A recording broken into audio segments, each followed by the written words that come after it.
Recorded Books and One Click Digital present When Gods Die, a Sebastian St mystery by C.S. Harris, narrated by Davina Porter. Chapter 1. The Royal Pavilion, Brighton, England, Wednesday, 12th of June, 1811. He knew she'd come to him. They always did. His Royal Highness George, Prince of Wales, and for some 4 months now, Regent of Great Britain and Ireland, closed the cabinet door behind him and let his gaze rove over the swelling curves and exposed flesh of the woman before him. "So you've had a change of heart, have you, madame? A reappraisal of your hasty rejection of my offer of friendship?" She said nothing, the flickering candlelight throwing the features of her face into shadow so that he couldn't read her expression. She lay with one pale wrist curling provocatively over the gilded carving of the settee beside the fire. Most people complained about the warm temperatures at which George habitually kept his rooms, even on such a mild summer night. But this woman seemed to relish the heat, her gown slipping artfully from her shoulders, her feet bare and seductive. George licked his lips. From the far side of the closed doors came the strains of a Bach concerto, mingling with the murmur of his numerous guests' well-bred voices, and from somewhere in the distance, the faint trill of a woman's high-pitched laughter. At the sound of the laughter, George felt his stomach twist with a spasm of uncertainty. Tonight's reception had held a special year, for the guest of honour was none other than the dethroned French King Louis XVIII. But they came here every night, all the snide, contemptuous ladies and gentlemen of the ton. They drank his wine, and ate his food, and listened to his music. But he knew what they really thought of him. They were always laughing at him, calling him a buffoon, whispering that he was as mad as his father. They thought he didn't know, but he knew, just as he knew how they would laugh if he allowed this woman to make a fool of him again. Why wasn't she saying anything? Warily, George drew himself up tall, his chest swelling. "What is this, madame? Have you lured me here simply to toy with me, to try to play me for a fool?" He took a step toward her, only to stagger, one plump hand flinging out to grasp the curving back of a nearby chair. It was his ankle, of course. The thing was always giving way beneath him like this. He could hold his wine, better than most men half his age. Everyone said so. The candles in the gilded wall sconces flared golden bright, then dimmed. He didn't remember sitting down, but when he opened his eyes he found himself slumped in the chair beside the fire, his chin sunk deep into the elaborate white folds of his cravat. He could feel a line of spittle trickling from one corner of his mouth.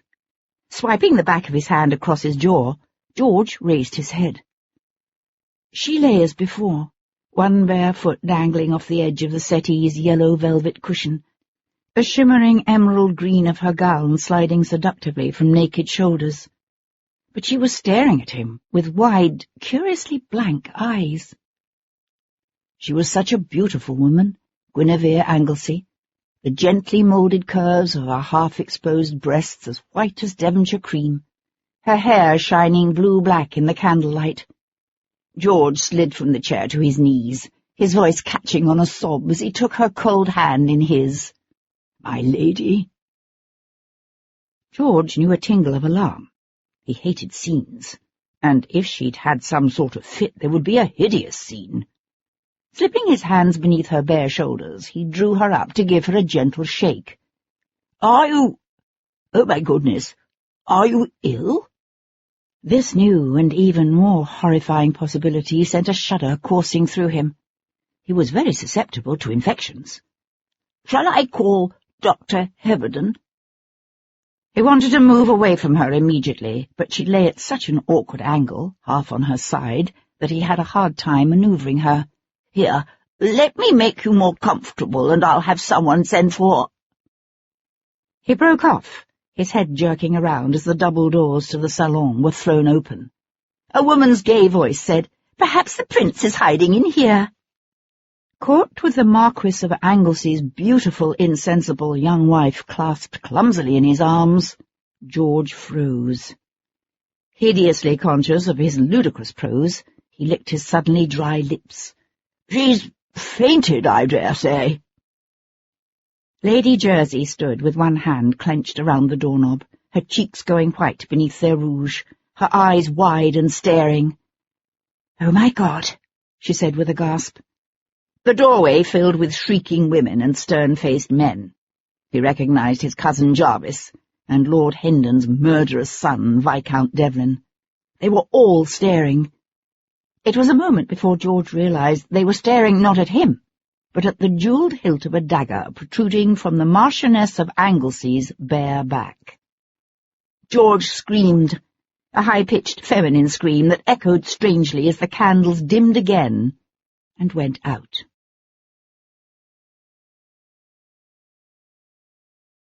Chapter 2. A cooling breeze skimmed across the Steine, bringing with it the salty scent of the sea. Sebastian, Alistair St. Viscount Devlin, paused on the flagging outside the pavilion and drew the sweet air deep into his lungs. All around him the dark streets echoed with panicked shouts for carriages and the running feet of sedan chair-bearers as bejewelled ladies and gentlemen in evening breeches streamed from the pavilion's open doors into the night. A few threw Sebastian frightened, speculative glances, or gave him a conspicuously wide berth. "The fools!" said a harsh, angry voice from behind him. "What do they think? That you killed that woman?" Sebastian swung around to look into the heavy, troubled features of his father, Alistair St. Cyr, the 5th Earl of Hendon. Sebastian gave a wry smile. "Presumably they find that a more comforting explanation than the alternative, which is that their regent just stabbed a beautiful young woman in the back." "Prinny's incapable of that kind of violence, and you know it," snapped Hendon. "Well, someone certainly killed her, and I, at least, know it wasn't me." "Let's walk," said Hendon, waving away his carriage. "I need the air." They turned together toward their hotel on the Marine Parade. Neither spoke, their footsteps echoing softly in the darkness. The familiar scents of sea-bathed rocks and wet sand hung heavy in the warm night air, and the moon-flooded streets were haunted by shared memories neither father nor son cared to confront. For years now, they had both avoided Brighton whenever possible. But Hendon's position as Chancellor of the Exchequer, combined with the present visit to England by the dispossessed French royal family, had made the Earl's presence here in Brighton unavoidable. Sebastian himself had driven down only for the occasion of Hendon's 66th birthday. The Earl's other living child, Amanda, had stayed away for reasons that were not discussed. "That woman," Hendon began, only to pause, his jaw working back and forth as it did when he was thoughtful or concerned. In the faint glow of the nearby street lamp, his face was pale, his hair a shock of white in the moonlight. He cleared his throat and tried again. "She looked oddly like Guinevere Anglesey." "It was the Marchioness of Anglesey," said Sebastian. "Good God!" Hendon wiped a splayed hand across his grief-slackened face. "This could be the death of Anglesey." For a moment Sebastian kept his silence. It was a common enough occurrence in their world, beautiful young women marrying wealthy, entitled older men. But even amongst the ton, the 45-year difference in age between the Marquis and his young wife was considered excessive. "I must admit," said Sebastian, treading carefully in deference to the long-standing friendship between Hendon and Anglesey, "I wouldn't have thought her the type to join the ranks of Prinny's paramours." Hendon's eyes flashed. "Don't think it for an instant. She was no easy tumble, not Guinevere. Then what the devil was she doing in his cabinet?" Hendon expelled a harsh breath. "I don't know. But this isn't good. Not for Anglesey, or for Prinny, or for you either," he added. "The last thing you need is to have your name linked with another murdered woman." Sebastian frowned, his gaze caught by the royal crest emblazoning the panel of a carriage drawn up before their hotel. "Believe me, I have no intention of taking the fall for this one." Hendon looked at him in surprise. "What makes you even suspect such a thing?" Wordlessly, Sebastian lifted his chin in the direction of the liveried servant standing beside the carriage's restless team. "What is this?" said Hendon. The footman stepped forward and bowed. His livery was unmistakable. The man, like the carriage, came from the prince's household. "My Lord Devlin, Lord Jarvis would like a word with you, my lord, in his chambers at the pavilion." Officially, Lord Jarvis was no more than a distant cousin of the king, a wealthy nobleman with a ruthless reputation for shrewdness, and a legendary omniscience that came from his wide network of private spies. But in practice, Jarvis was the royal family's brains, a Machiavellian intriguer, fiercely devoted to both England and the monarchy, with which he identified it. "At this hour?" said Sebastian. "He says it's most urgent, my lord." Given his previous interactions with Jarvis, Sebastian, at first, wanted to send the servant back to his master with the curtest of messages. Then he thought about Guinevere Anglesey, lying pale and lifeless in the prince's candle-lit cabinet, and he hesitated. "Tell your master Lord Devlin will receive him in the morning," snapped Hendon, his jaw working back and forth in annoyance. Sebastian shook his head. "No, I leave for London at first light." Wary, but intrigued, he leapt into the carriage before the steps were let down. "Don't bother waiting up for me," he told his father, and sank back into the plushly upholstered seat as the footman closed the door.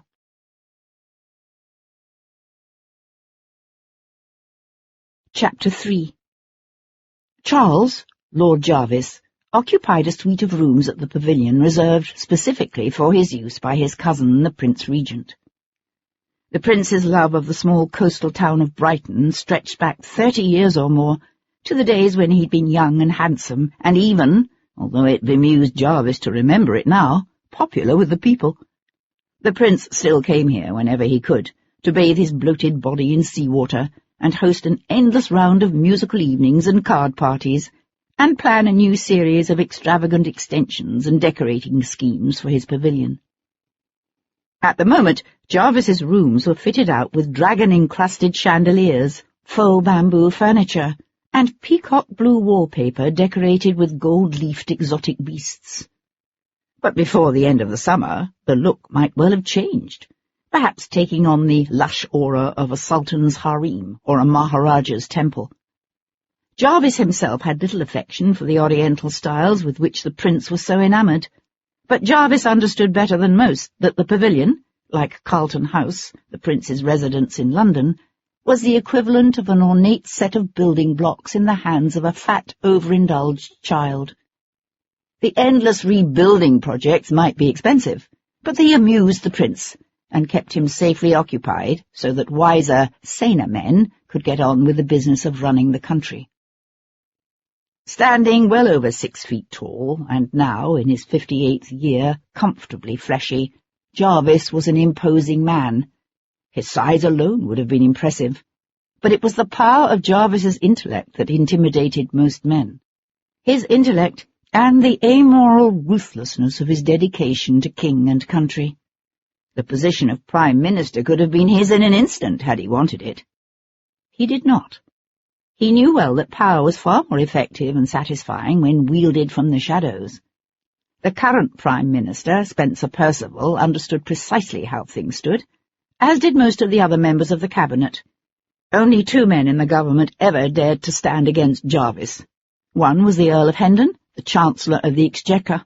The other was this man, the Earl of Portland. Drawing a delicately carved ivory snuff-box from his pocket, Lord Jarvis eyed the nobleman, now pacing back and forth across the chamber's green and gold Turkey carpet. A tall, loose-limbed man with an abundance of nervous energy, Portland had been Home Secretary for the past 2 years. He was generally considered a clever man. Nowhere near as clever as Jarvis, of course, but clever enough to be difficult. "Why are you doing this?" demanded Portland, the candles in the wall sconces gleaming on his auburn head as his long-legged stride carried him across the room again. "The magistrate has cleared the prince of all involvement. Let that be the end of it. The longer this thing drags out, the harder it will be on the prince. The doctors have already had to sedate him." Jarvis lifted a delicate pinch of snuff to one nostril and sniffed. The Prime Minister, Percival, had taken himself off to the chapel to pray, content to leave the sordid affair in Jarvis's hands. But not Portland. The man was becoming more than a nuisance. He was becoming a problem. "The magistrate is an imbecile," said Jarvis, closing his snuff-box with a snap.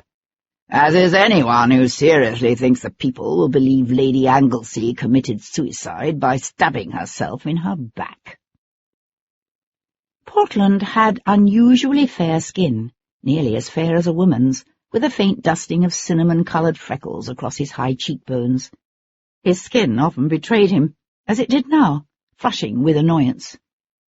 "It is theoretically possible, if she positioned the dagger just so and then fell on it." "Oh, please," Jarvis shot back. "Half the people out there tonight already believe the prince killed that woman. If we let the magistrate release this finding, all we'll do is convince the other half."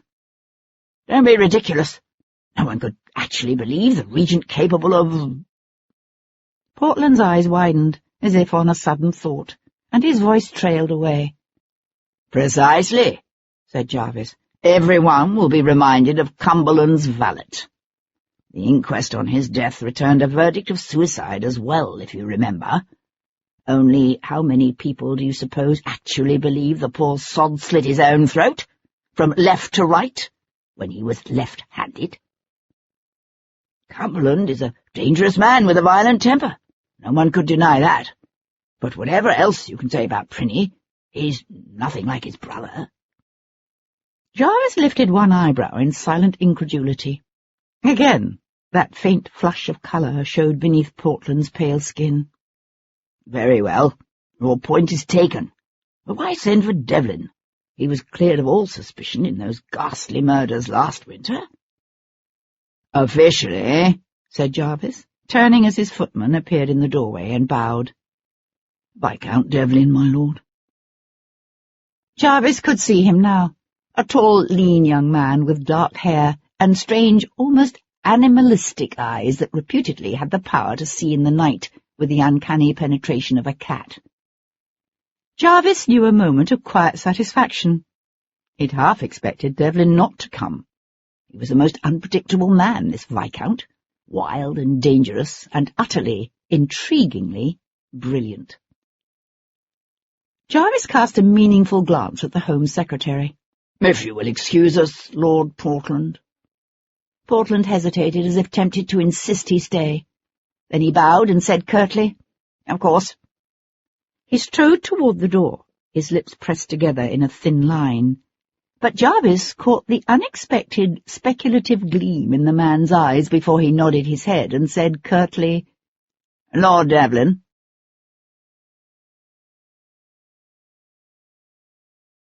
Chapter 4. "Do come in, my lord," said Jarvis, sweeping one arm through the air in an expansive gesture. He'd been blessed with a charming smile that was both disarming and often amazingly effective, and he used that smile now as the Viscount paused just inside the chamber's doorway. "You're surprised, doubtless, by the invitation. If I remember correctly, the last time we met you held a gun to my head and abducted my daughter." Devlin stood very still, his face inscrutable. "I trust she suffered no lasting ill effects." "Hero?" "Hardly. The maid, however, has never been the same since."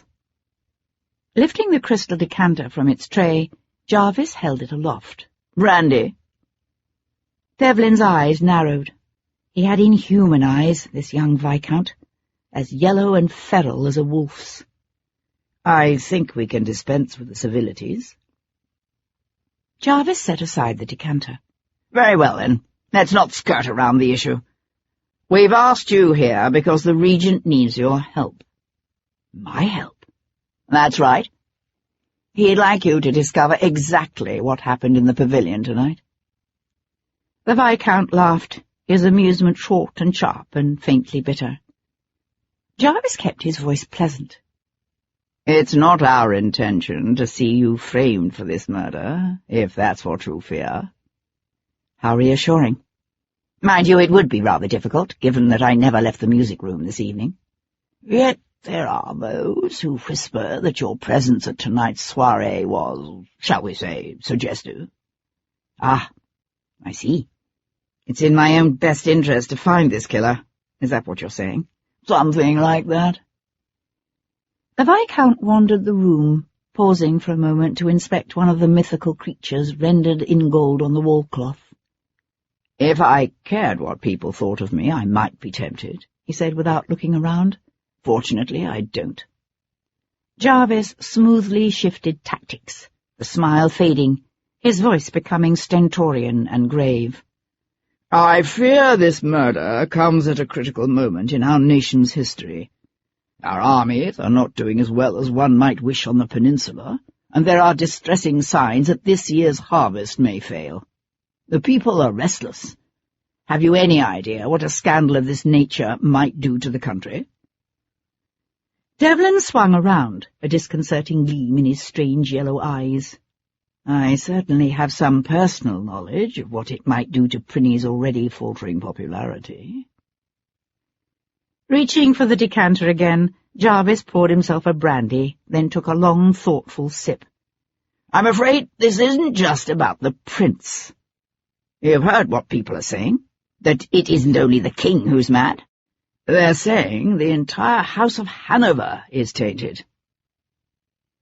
Jarvis had no intention of mentioning it, of course, but there was more to it than that.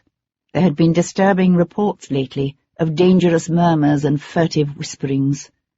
Some people were suggesting the House of Hanover was more than mad, that it was cursed, and that England would be cursed too, as long as the House of Hanover sat upon her throne.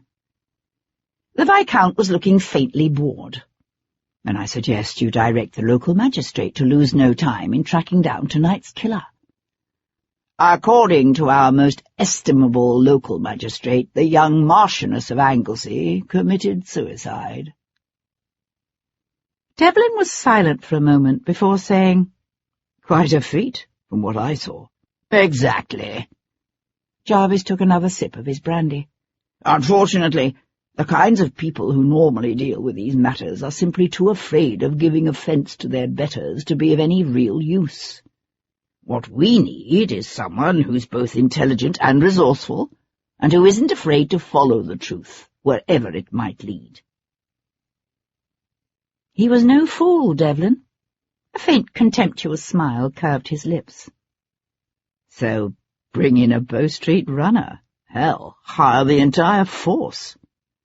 If we were dealing with some murderous thug who'd come in off the streets, that might suffice. But you know as well as I do that something far more serious is afoot here.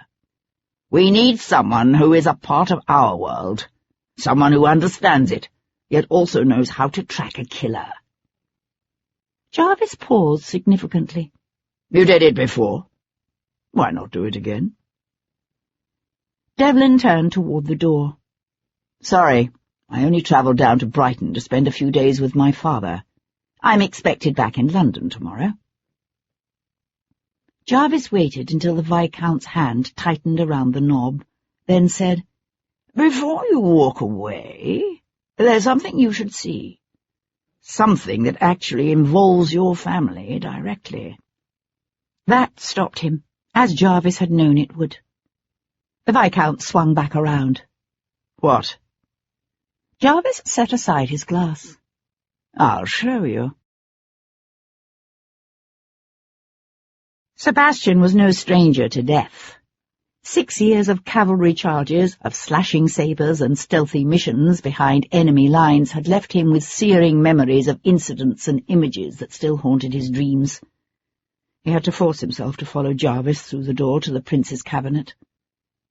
The fire on the hearth had burned down to glowing embers, but the room was still warm, the stale air thick with the sweet scent of death. His footsteps echoing hollowly, Sebastian crossed the gaily patterned carpet. Guinevere Anglesey lay on her side, half sliding off the settee where the prince had dropped her in his agitation.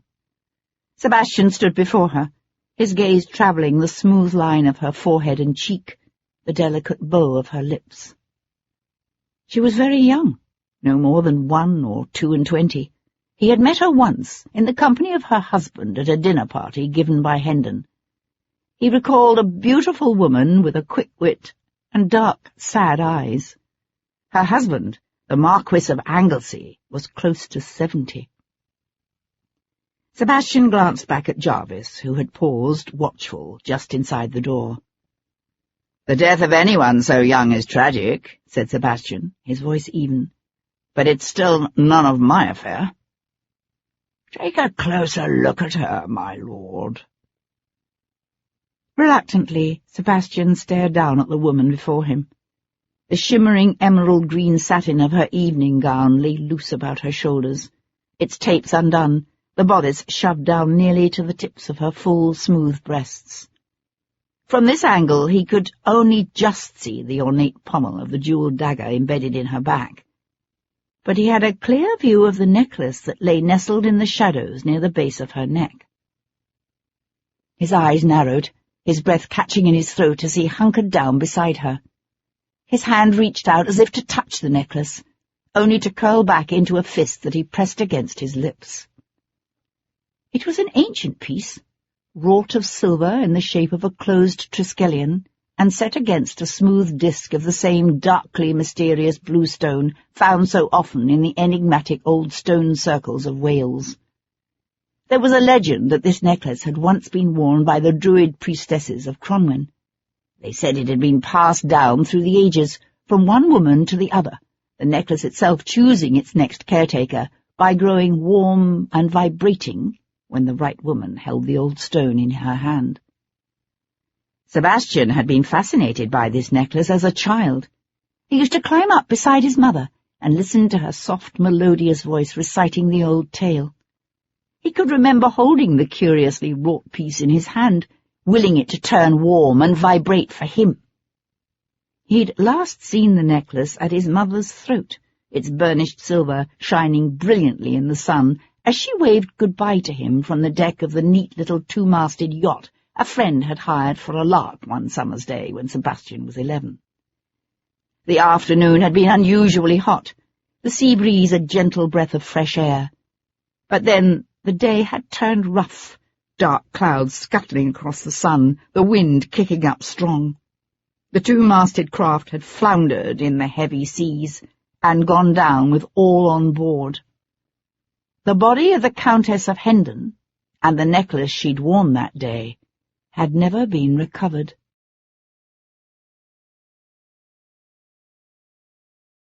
Chapter 5. "It can't be the same necklace," said Sebastian. He didn't realize he'd spoken aloud until Lord Jarvis answered him. "But it is," said Jarvis, coming to stand beside him. "Look at the bag." Moving carefully, Sebastian flicked the triskelion, his fingertips just brushing the woman's cold flesh. In the flickering light from the wall sconces, he could see where the initials A.C. had been artfully entwined with a second set of initials, J.S. The engraving was old, not as old as the necklace itself, but still worn with the passage of the years. It had been well over a century and a half since Adriana Cadell had marked the necklace with her initials, and those of her lover, James Stuart, the same James Stuart who later assumed the British throne as James II. Sebastian sat back on his heels, his splayed hands gripping his thighs. "How did you know?" he asked after a moment. "How did you know my mother once owned this necklace?" "She showed it to me one day when I happened to admire it. Its story is an intriguing one. Not the sort of thing you forget." "And did you know she was wearing it the day she died?" A faint widening of the eyes was Jarvis's only sign of reaction. No, I didn't. How curious." The memory of that cold brush of dead flesh against his hand nagged at Sebastian. Curious, he leaned forward to study the woman before him. Her fingertips were already turning blue, the muscles of her neck stiff with the rigour of death. Yet the skin of her face seemed unnaturally pink.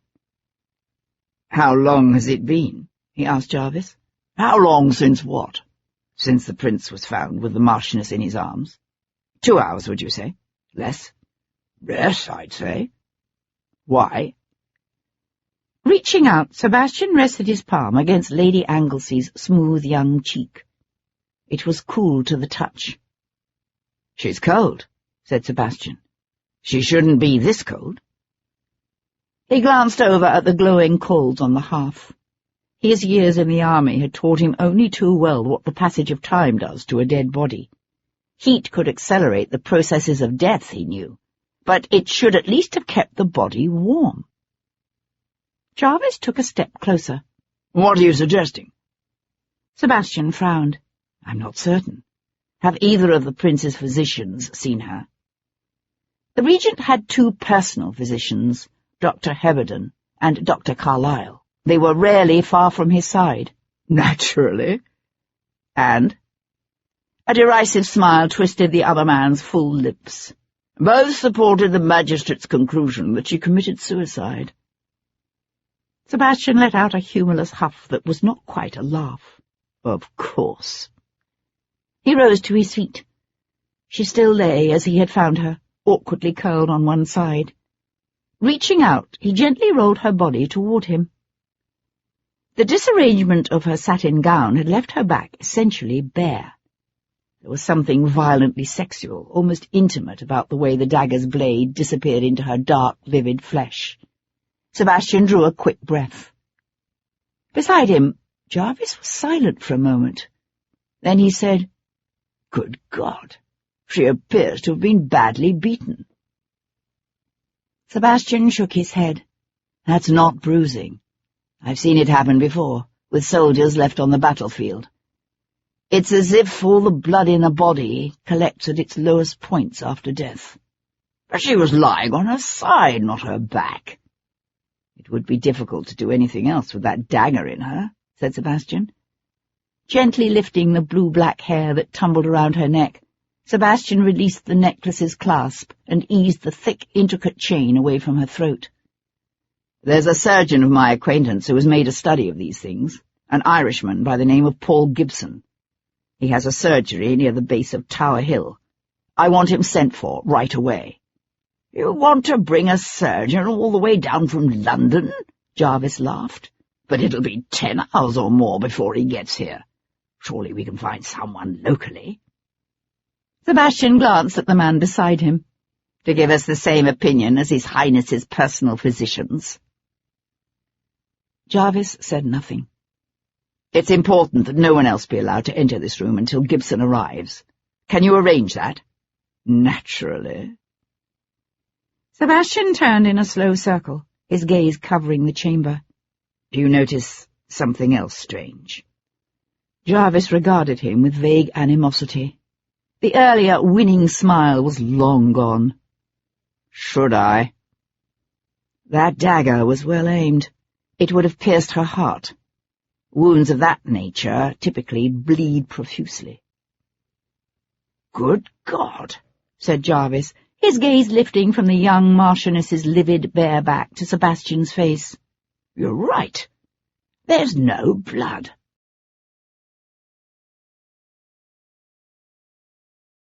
Chapter 6.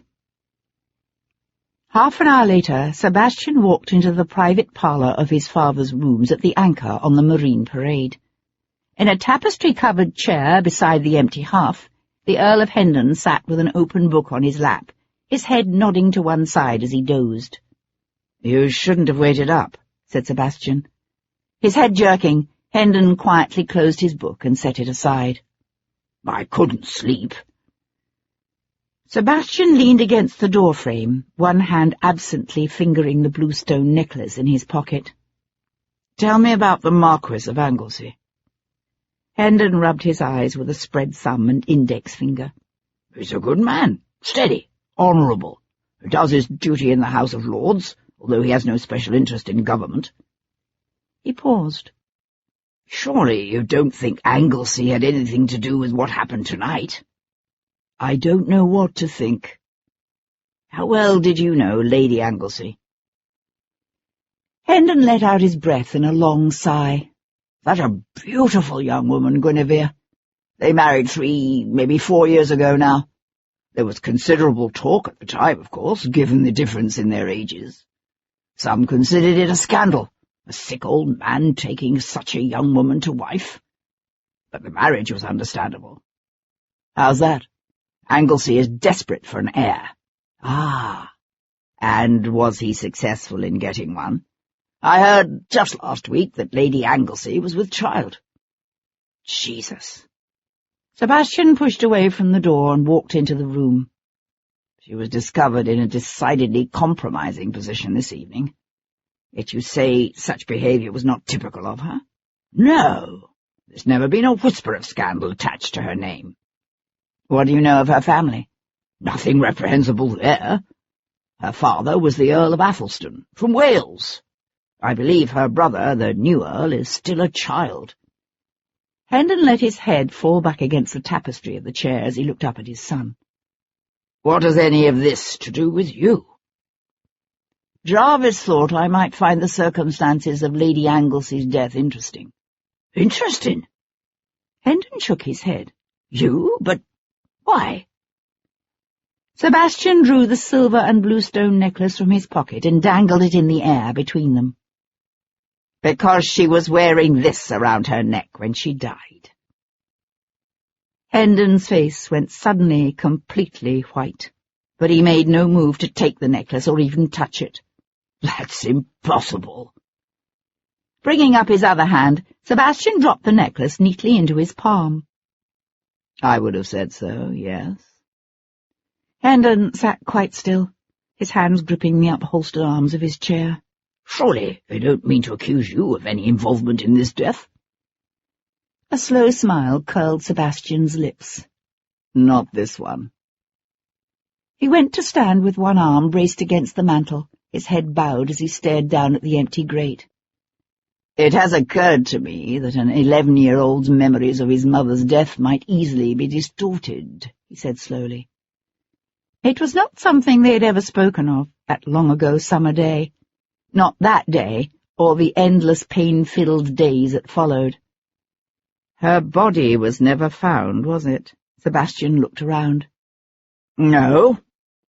Never. Hendon worked his jaw back and forth in that way he had. She wore the necklace often, but I honestly couldn't say if she had it on the day she died. She was wearing it. Of that I am certain.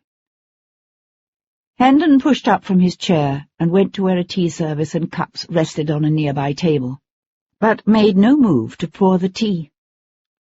There is a logical explanation. Her body must have washed up somewhere along the coast. To be found by some desperate soul who stripped the corpse of everything valuable and sold the necklace for his next meal. Sebastian kept his gaze on his father's broad, tight back. That's one explanation. Hendon swung around again, his fleshy face dark with emotion. Good God! What other explanation could there be? Their gazes met across the room, father and son, startling blue eyes clashing with strange yellow ones. It was Hendon who looked away first.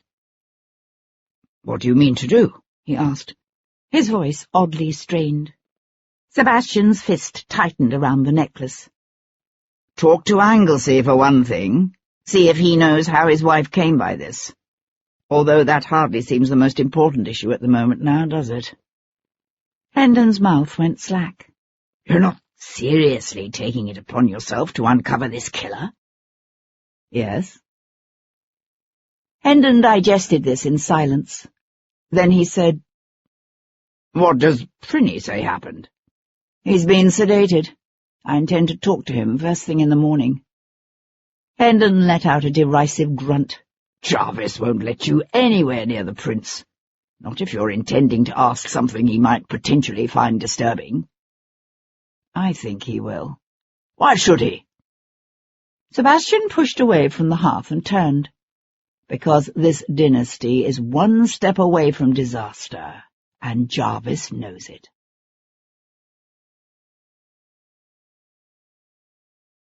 Chapter 7. Jarvis was annoyed. He wasn't entirely certain how Devlin had managed to coerce him into agreeing to this early morning meeting with the prince, but somehow the Viscount had succeeded. Even under the best of circumstances, the regent was rarely coherent before noon. As it was, last night's shock had come close to oversetting him entirely. The prince lay sprawled in silk dressing-gown splendour against the tufted velvet cushions of a sofa placed close to his bedchamber's roaring fire, his pupils narrowed down to pinpoints by laudanum, his lower lip trembling with petulance. The heavy satin drapes at the windows were drawn fast against the morning sun. "You think I don't hear what people are saying? But I do. I do. They're actually suggesting that I might have killed Lady Anglesey. Me?" The fat, princely fingers tightened around his vial of smelling salts. "You must do something, Jarvis. Make them understand they're wrong. Wrong!" Jarvis kept his voice soothing but firm. "We're trying, sir, which is what makes it vital that you tell Lord Devlin precisely what happened last night." Swallowing hard, the prince glanced over to where the Viscount stood, with his flawlessly tailored shoulders resting negligently against the Chinese-papered wall, his arms folded at his chest, his attention seemingly focused on the highly polished toes of his Hessians.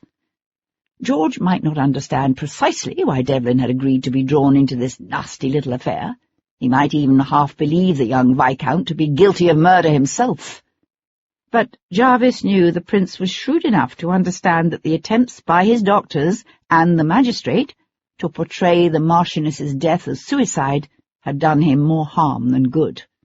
George needed help, and he recognized it. Covering his eyes with one hand, the prince let go a shaky breath. "God help me, I don't know." Devlin looked up, his expression one of mild interest rather than the irritation Jarvis had expected. "Think back to earlier in the evening, sir," said the Viscount, pushing away from the wall. "How did you happen to be in the cabinet with the Marchioness?" George let his hand fall limply to his side. "She sent me a note, suggesting I meet her." Jarvis knew a quiet flare of surprise, but Devlin, unaware of the implications of this statement, simply asked, "Do you still have the note?" The prince's face went blank. He shook his head. "I don't think so, no. Why would I keep it?" "Do you remember precisely what it said?" The regent had a reputation for telling tall tales, for boasting of imagined feats on the hunting field, and entertaining guests at his table with fanciful accounts of leading troops into battle, when the only uniforms he'd ever worn were ceremonial ones. But for all his practice, George remained an appallingly bad liar. Now, his lips threatening to curve into a betraying smile, the prince stared back at Devlin and said baldly, "Not precisely, no. Only that she wished to meet me in the Yellow Cabinet." Impossible for Jarvis to tell whether Devlin read the lie or not. The young man had a rare ability to keep his thoughts and feelings to himself. He said, "So you found her there, in the Yellow Cabinet?" "Yes. She was lying on the sofa before the fire." The prince sat forward almost eagerly. "I'm certain of that. I remember admiring the gleam of the firelight over her bare shoulders." "Did you speak to her?" "Yes, of course." A note of regal impatience crept into the prince's voice. "Surely you don't expect me to remember precisely what I said?" "Do you remember if she answered you?" The prince opened his mouth, then closed it. "I'm not certain," he said after a moment. "I mean, I don't remember her answering me, but she must have done so." "One would think so," said Devlin, "unless she were already dead when you entered the room." The prince's normally ruddy cheeks paled. "Good God! Is that what you think? But how is that possible? I mean, surely I would have noticed, wouldn't I?" Devlin had his keen gaze fixed on the prince's face, and for one sliver of a moment Jarvis knew a rare whisper of misgiving, a brief questioning of the wisdom of his decision to draw the Viscount into this investigation. "How long between the time you entered the chamber and when Lady Jersey threw open the door from the music-room?" said Devlin, his voice deceptively casual. The prince plucked peevishly at the edge of his dressing-gown. I rather think I might have fallen asleep." The implications were damning. A flicker of something showed in the younger man's eyes. "Then you do have reason to be quite certain that the lady was not already dead when you first entered the room?" The prince's cheeks flushed from unnaturally pale to sudden dark crimson as he realized the conclusion Devlin had inevitably drawn. No, he said in a rush. "It's not what you think. I never touched her. I'm certain I didn't. My ankle gave way as I was crossing the room toward her, and I sat down on one of the chairs." "And fell asleep?" "Yes, I do sometimes, after a heavy meal." Devlin chose, wisely, Jarvis thought, not to respond to that. Pausing before a faux bamboo étagère tucked inside an arched niche, the Viscount ran his gaze over the artfully displayed collection of delicate ivory carvings. "How well acquainted were you with the Marchioness?" he asked, his attention all seemingly for the carvings. George's jaw jutted out mulishly. "I barely knew the woman." Devlin glanced over at the prince. "Yet you weren't surprised to receive a note from her asking to meet you privately?" The prince's massive torso jerked with his suddenly agitated breathing. "What are you suggesting? It's Anglesey people should be suspecting, not me. I mean, it is usually the husband who's found to be the culprit in this sort of thing, is he not?" His moist lips parted, his nostrils flaring as one beringed hand fluttered up to clutch at his chest. "Good heavens! I'm having palpitations. Where's Dr. Herberton?" Jarvis took a hasty step forward as the doctor appeared suddenly from a curtained embrasure. "That's enough questions for now, Lord Devlin, if you'll excuse us, please." For one sharply tense moment Devlin hesitated, then he bowed curtly and swung away. "You will, of course, be looking into the Marquis's possible involvement in all of this?" Jarvis asked in an undervoice as he walked with Devlin to the door. Devlin kept his expression bland. "It had occurred to me to do so," he said, then added, "In the meantime, you might ask the prince's man to go through the pockets of the coat the prince was wearing last night. It would help if that note could be found." "Of course," said Jarvis. Pausing at the entrance to the library that served as an antechamber to the regent's bedroom, the Viscount looked around. A tight smile curled his lips, a smile that told Jarvis he knew bloody well the note would never be found. "And perhaps, when the prince has recovered sufficiently, you might ask if he remembers exactly who handed him the note from the Marchioness?" "When and if Dr. Herberton considers it safe to bring up the subject again, yes. You understand, of course, that protecting the prince's delicate sensibilities is of paramount importance.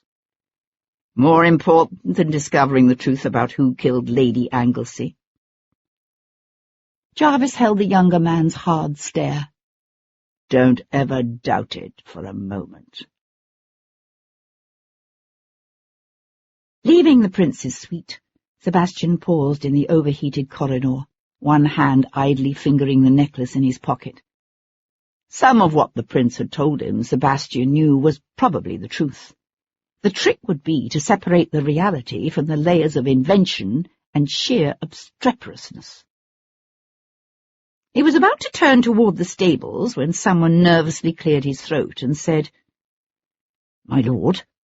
Sebastian looked around to find a young, pale-skinned man with dark, bushy eyebrows and gaunt cheeks hovering nearby.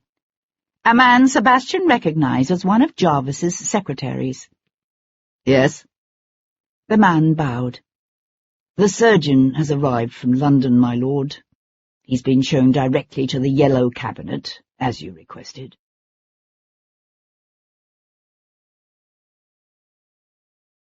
Chapter 8. Sebastian found Paul Gibson on the floor beside the couch in the yellow cabinet, his wooden leg thrust out awkwardly to one side. "Ah, there you are, Sebastian, me lad," he said, his eyes creasing into a smile as he glanced around at Sebastian's entrance. They were old friends, Sebastian and this dark-haired Irishman with the merry green eyes and a roguish dimple in one cheek. Theirs was a bond forged in blood and mud, and tested by suffering and want and the threat of death. Once, Gibson had been a surgeon in the British Army, a man whose fierce determination to help those in need often took him into harm's way. Even after a French cannonball took off the lower part of his left leg, Gibson had remained in the field. But continuing ill health and an accompanying weakness for the sweet relief to be found in poppies had forced him to leave the army 2 years ago and set up a small surgery in the city, where he devoted much of his energy to research and the teaching of medical students, and to providing the authorities with his expert opinion in criminal cases. "You made good time," said Sebastian.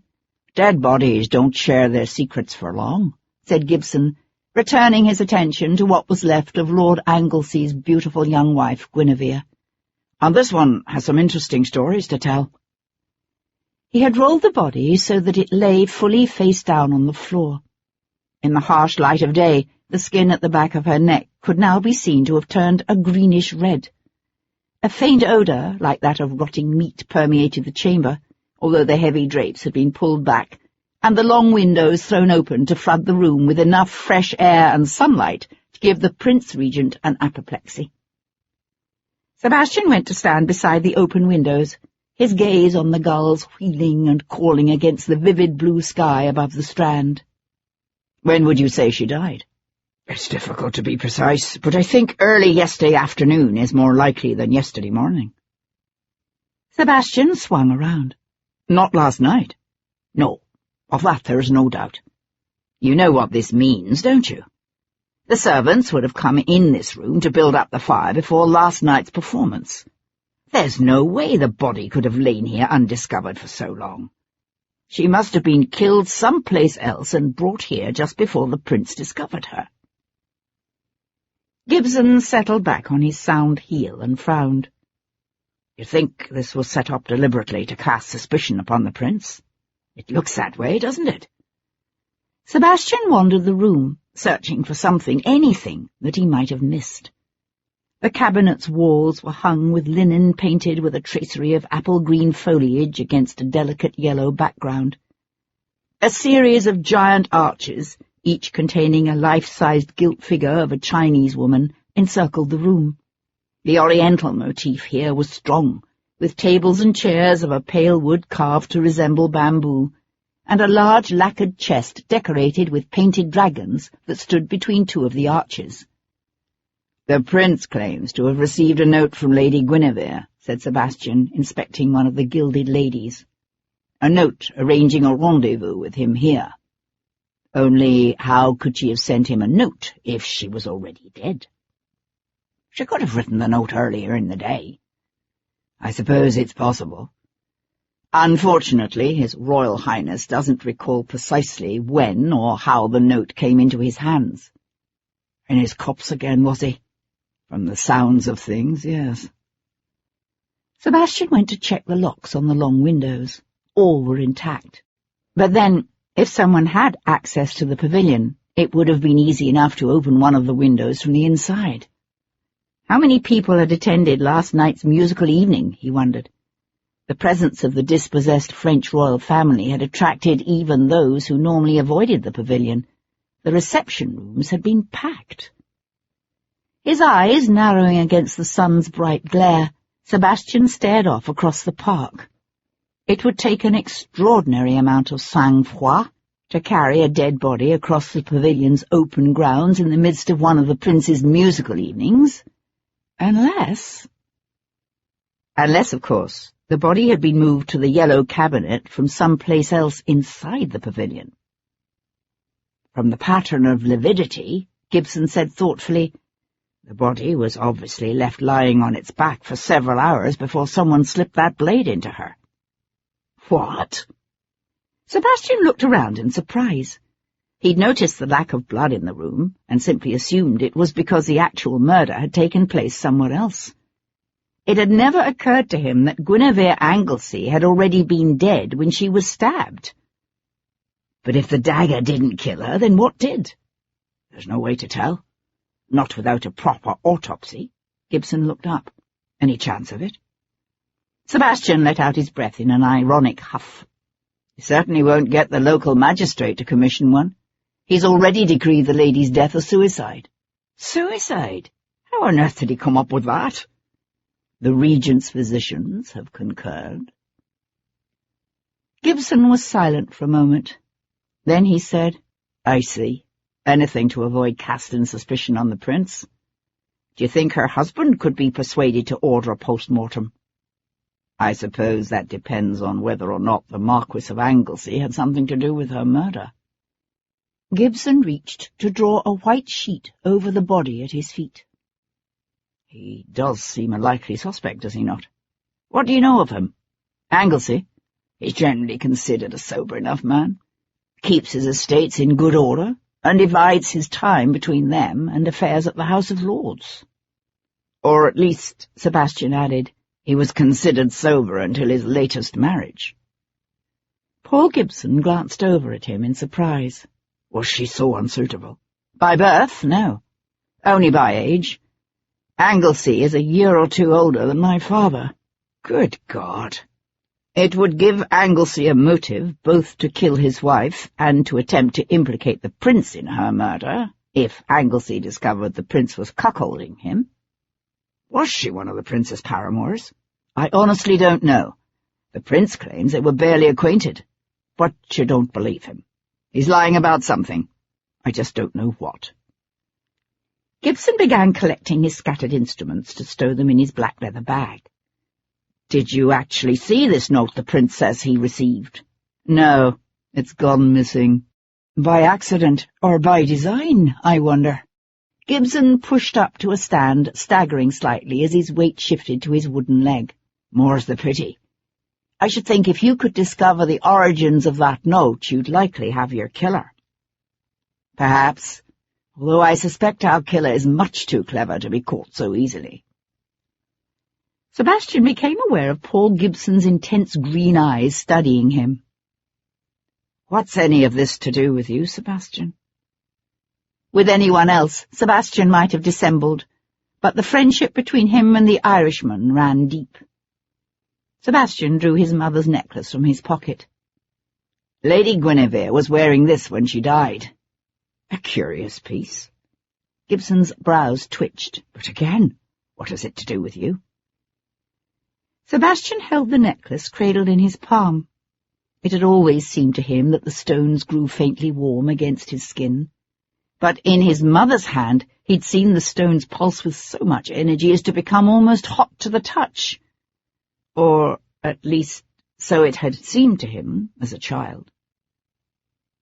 The necklace belonged to my mother, he said simply. Paul Gibson raised his gaze to his friend's face. Something strange is going on here, Sebastian.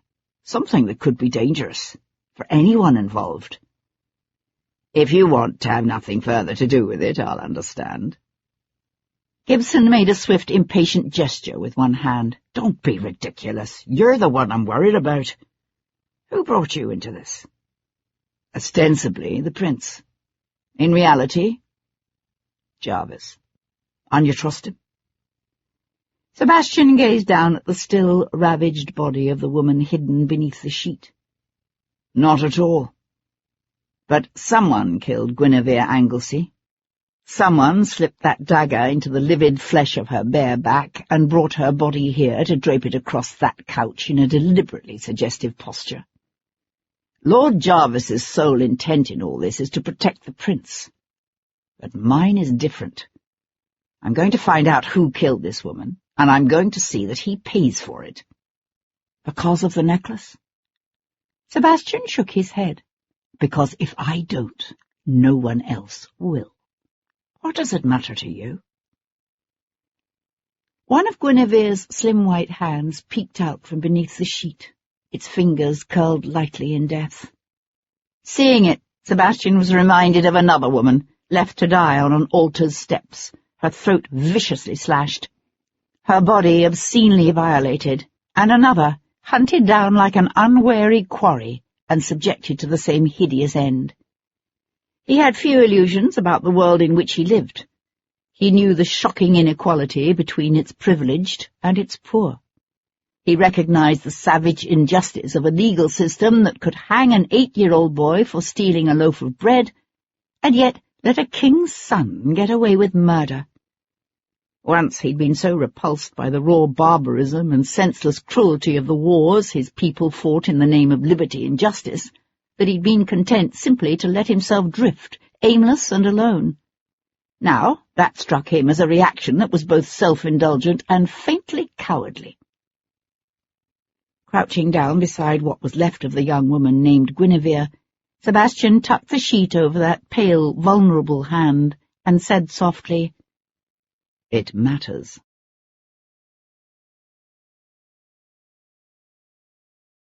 Chapter 9.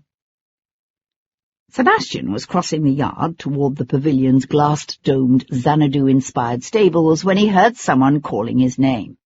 "Lord Devlin?" He turned to find the Home Secretary, Lord Portland, coming toward him across the paving. The midday sun was bright on the nobleman's flaming red hair, but the skin of his face was pale and drawn tight as if with worry. "Walk with me a ways, my lord," said Portland, turning their steps down a path that angled off across the pavilion's wide expanse of green lawn. "I understand you've agreed to help sort out the truth about last night's peculiar incident." Sebastian's acquaintance with the Earl of Portland was slight, although in the year since Sebastian's return from the continent he'd attended several dinner parties and soirees in the man's company.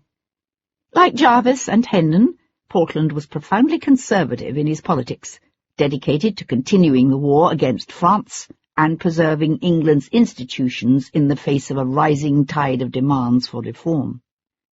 Yet, whatever his opinion of the reactionary quality of the man's beliefs, Sebastian couldn't help but respect him. The Earl of Portland was one of the few men in the government, or out of it, who refused to play the role of one of Jarvis's pawns.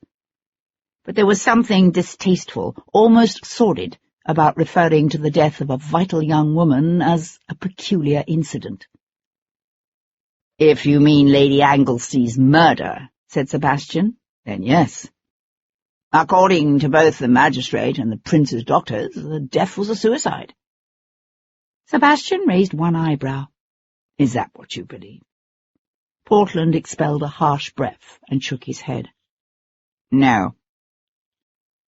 They walked along in silence for a moment, Portland worrying his lower lip with his teeth. At last he said, "I feel somehow as if this were all my fault." "How is that?" "If I hadn't given the prince that note." Sebastian swung to face him. "You gave the prince the note from Lady Anglesey?" "Yes. Although, of course, I'd no notion who she was. She was veiled." "When was this?" "Shortly after the prince's chamber orchestra began playing last night.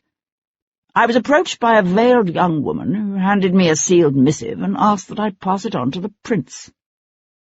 Portland hesitated, his fair skin colouring. "It's hardly the first time I've been approached in such a way." Sebastian kept his thoughts to himself.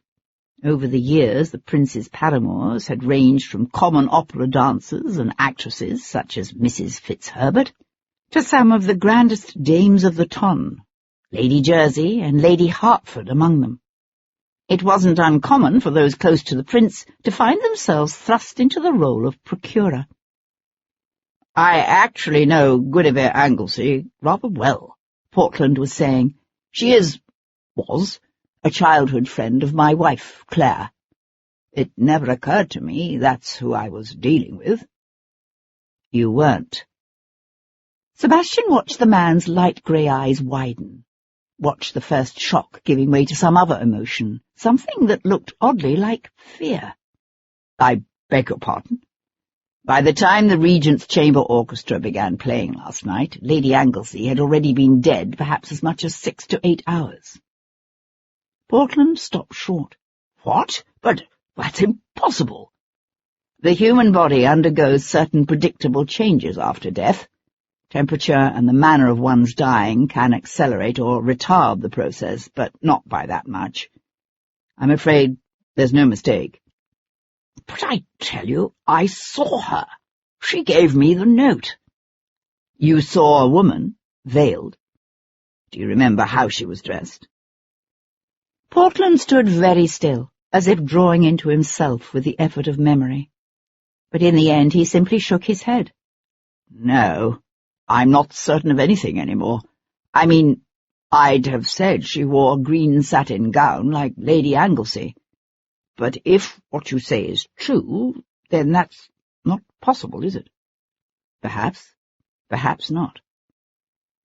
The Home Secretary shook his head again, his features pinched with confusion. I don't understand. Who could she have been? I don't know yet, said Sebastian, his gaze lifting to the gulls wheeling above the Strand. But whoever she was obviously involved in Lady Anglesey's murder. Sebastian sent a footman running for his curricle, then stood on the pavilion's gravel sweep and watched as his tiger, Tom, brought Sebastian's matched pair of blood chestnuts to a stand. It wasn't a practice that particularly appealed to Sebastian, this current fashion among the sporting gentlemen of the ton for entrusting prime horseflesh to young boys decked out in the yellow and black striped waistcoats that had earned them the nickname Tigers. But Tom had taken to his new profession with an innate talent that caught Sebastian by surprise. Plus, Tom had other talents not normally encountered in a gentleman's tiger, talents Sebastian had at times found particularly useful. A dark-haired, sharp-faced lad of 12, Tom looked even younger, his slight frame still wiry and small, despite the new bloom of health in his cheeks. Up until 4 months ago, he'd been one of the thousands of nameless urchins scratching out a precarious living on the streets of London, a pickpocket with a murky past and a secret passion for horses. His loyalty to Sebastian now was fierce. Aware of Sebastian's gaze upon him, the boy drew up with a neat flourish. "They're feeling their votes this morning for sure, Governor," he said, breaking into a gap-toothed smile. "I'll be certain to give them their heads for a stretch on my way out to Lord Anglesey's." Sebastian swung up to take the reins. "I want you to hang around here. See if you can find out what they're saying in the kitchen and stables. One of the servants must have seen or heard something last night. I'm particularly interested in anyone who might have been carrying something unusual, something large." Tom hopped down, his eyes flashing. "You mean something big enough to hide a body in?" There was no doubt about it. The boy was quick. Sebastian smiled. As a matter of fact, yes. Tom took a step back, one hand coming up to anchor his cap to his head as a salt-laden breeze gusted up from the Strand. "If anybody's seen anything, Governor, I'll find him. Never you fear." "Oh, and Tom," Sebastian added as the boy started to dash off, "don't lift anyone's purse, you hear? Not even just for practice." Tom drew himself up with a show of wounded dignity and sniffed. "As if I would."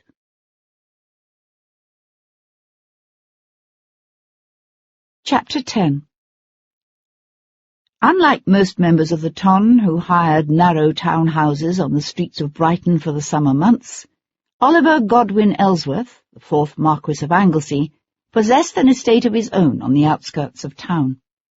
It was one of his lesser properties, and quite small compared to his main seat in Northumberland, but the house was neat and comfortable, and pleasantly situated on a hillside overlooking the clean sweep of the sea, a reasonable distance from the noise and bustle of Brighton's streets.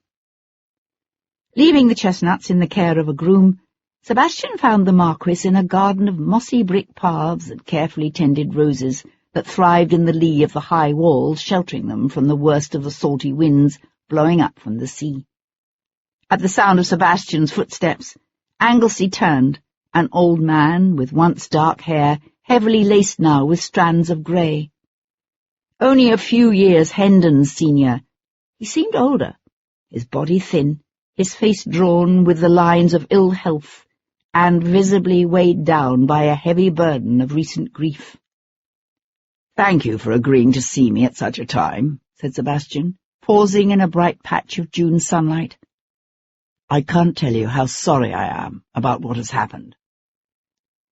The Marquis went back to clipping the spent blooms of a pale pink rose that twined around a stout pillar at the edge of the path. "But that's not why you're here, is it?"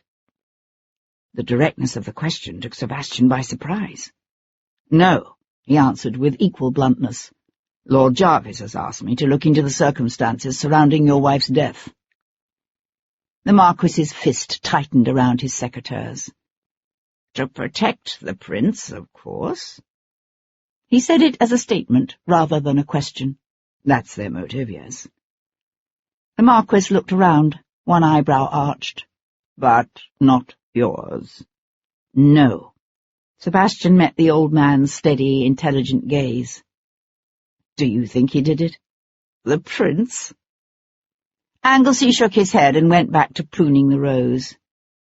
"Prinny might be a drunken, overindulged, self-coddling idiot, but he's not violent, not like his brother Cumberland." He paused to subject his handiwork to a critical assessment, his jaw hardening in a way that belied both age and infirmity. "But make no mistake about this. If I'm wrong, if I should discover Prinny did have something to do with Gwyn's death, I won't let him get away with it, Prince Regent or not." Sebastian studied that angry, grief-stricken face. The Marquis might be old, but there was nothing weak or feeble about either his determination or his powers of understanding. "So who do you think killed your wife, sir?" An odd half-smile touched the old man's lips. "Do you realize you're the first person who's asked me that? I suppose it's because everyone who doesn't think the prince killed Guinevere naturally assumes I did it." The Marquis moved on to the next rose. Sebastian waited, the sun warm on his shoulders, and after a moment the Marquis said, "They've refused to let me have Guinevere's body. Did you know that? They say there's some surgeon coming down from London. Someone they want to take a look at her. Paul Gibson. He's very good at this sort of thing. He'd like your permission to do a complete autopsy." Anglesey glanced around. "Why?" Sebastian met the old man's pained, haggard gaze. "Because Lady Anglesey wasn't killed last night. She was killed sometime yesterday afternoon, and her body moved to the yellow cabinet in time for the prince to find her." An angry light flared in the old man's eyes. "What is this? Some trick to throw suspicion away from the prince?" "No.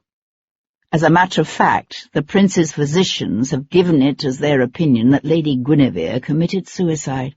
"Suicide? With a dagger sticking out of her back?" "Exactly." Sebastian hesitated, then added, "Except that the dagger isn't what killed her.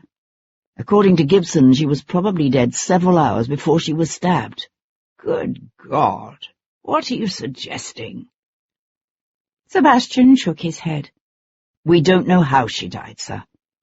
That's why Gibson wants your permission to do a post-mortem. Without one, it's going to be difficult to ever understand what happened to your wife." There was a moment of silence, filled with the click-click of the Marquis's secateurs and the distant cry of the gulls. Then he said, "Very well. Your Dr. Gibson has my permission." He cast Sebastian a fierce glance over one shoulder.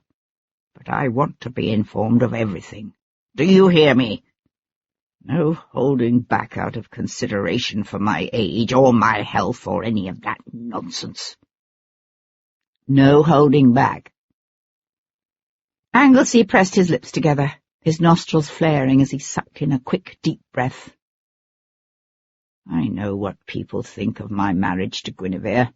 An old man like me taking to wife a woman young enough to be his granddaughter.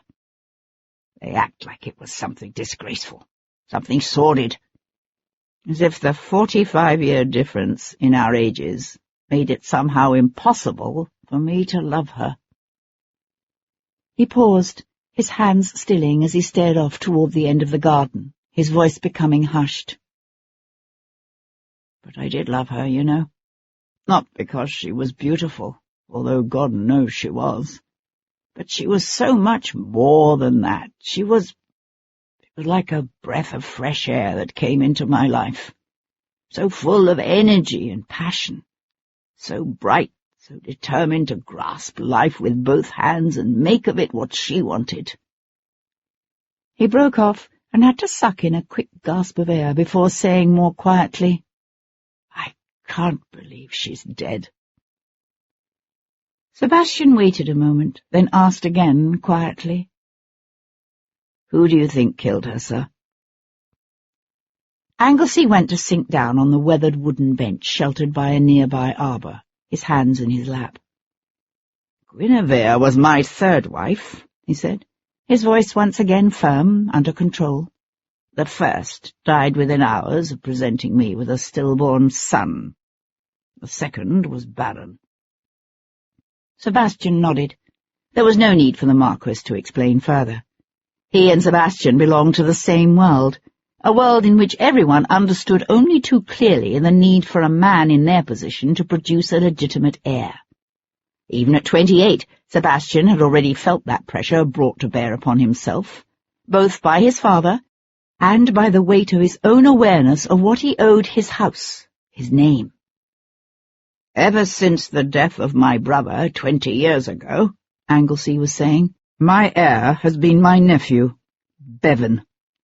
The implications were inescapable. Sebastian studied the old man's closed, angry face. "You think him capable of murder?" "I think Bevan Ellsworth could kill someone who stood between him and what he considered his. Yes. And as far as Bevan is concerned, my estates are essentially his. He took my marriage to Guinevere as a personal affront. He actually threatened to try to have the marriage set aside, as if he could. Yet it's been several years since your marriage. Why kill Lady Anglesey now?" Anglesey let out a pained sigh. "Bevan's expenses have always exceeded his income. Of course, as far as Bevan is concerned, the fault lies entirely with the inadequacy of his income, rather than with the extravagance of his habits. He's a very natty dresser, my nephew. He's also sadly addicted to games of chance. As long as he was my heir, his creditors were willing to give him pretty much a free rein. I suspect things must have become rather uncomfortable when it became known that my wife was with child." "Yet the child might have been a girl," Sebastian felt compelled to note, "in which case Bevan Ellsworth's position as your heir would have remained secure." "The child might have been a girl," Anglesey agreed, "but frankly, I don't think Bevan could afford to take that chance." Sebastian stood with the sun behind him, his own features thrown deliberately into shadow as he studied the older man's face, set now in quiet thoughtfulness. The new lines scoured there by recent grief were easy to read, as was the vacant glaze of pain in the Marquis's pale grey eyes, and the heavy burden of sorrow that weighed down his slim, aged shoulders. There was anger there, too, in the hard set of the jaw and the tight line of the thin lips. Rage at the sudden, unexpected loss of one so loved, at the selfish greed of the nephew he believed had stolen from him one held so dear. And yet, Sebastian couldn't shake the conviction that something else was going on here, too. Something he was missing. "When was the last time you saw your wife alive?" he asked suddenly. Anglesey looked up, his eyes squinting as he stared into the sun. "Nearly 10 days ago now." Sebastian drew a quick, sharp breath. I don't understand. My wife hadn't been well lately. Nothing serious, you understand.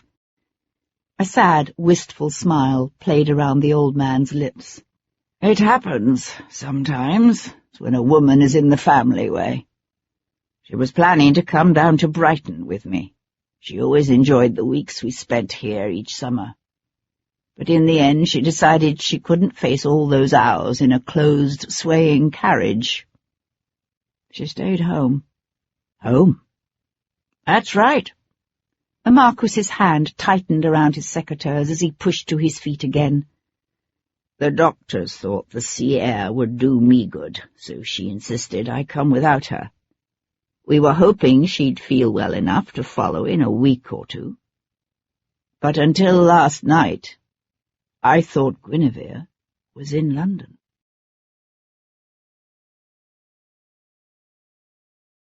Chapter 11. At first it seemed just one more bizarre twist in a tangled, incomprehensible string of imperfectly understood events that Anglesey should have believed his wife to be in London at the time of her death. But the more Sebastian thought about it, the more it made sense. According to Paul Gibson, Lady Guinevere had been killed some 6 to 8 hours before the Regent was discovered clutching her body in the yellow cabinet. At some point during that long afternoon, she had lain for hours face up, so that the blood had congealed and darkened her flesh to a vivid purple. Only then had a dagger been driven into her bare back, and her body positioned enticingly on its side in preparation for the Regent's amorous approach. All of which meant she might actually have been killed in London, and her body brought down to Brighton. "That's the most preposterous thing I've ever heard," said Hendon, when Sebastian explained this reasoning to his father that evening, over a glass of brandy in their private parlour at the Anchor. "And just how do you suppose this mythical killer managed to slip the lady's corpse into the yellow cabinet? He could hardly have strolled through the pavilion bearing a lifeless body in his arms now, could he? Or do you imagine he smuggled her inside rolled up in a carpet like some blackguard straight out of a circulating library romance?" Sebastian watched his father walk over to the table beside the empty hearth and pour himself another brandy. "What are you suggesting? That she travelled down to Brighton unbeknownst to her husband, simply to commit suicide by some mysterious means, after arranging to have her dead body fall on a dagger in the Regent's yellow cabinet? Oh, yes, and then lie there unnoticed for another 6 hours or so, while the servants built up the fire and cleaned the room around her?" Hendon set the brandy decanter down with a thump. "Don't be ridiculous. What I'm suggesting is that your Irish friend doesn't know what in the bloody hell he's talking about." He broke off, his head turning at the sound of a discreet tap at the door. "Excuse me, my lord," said the Earl's valet, every inch of his body rigid with disapproval as he executed a short bow. "Viscount Devlin's tiger is here to see him. He says he's expected." Sebastian brought up a fist and coughed to hide his smile. Tom was not a favourite with the Earl's staff. "That's right. Please show him in." Not content to be left cooling his heels in the hall, Tom had already appeared in the open doorway, his face pinched and drawn with disappointment. "Well," said Sebastian, as the manservant bowed himself out, "what did you discover?" "Nothing, governor," said the boy, his voice heavy. "Not a blessed thing. Nobody could remember seeing nothing out the ordinary, not till all them knobs started screaming their heads off and running out of there like fleas off a dead dog."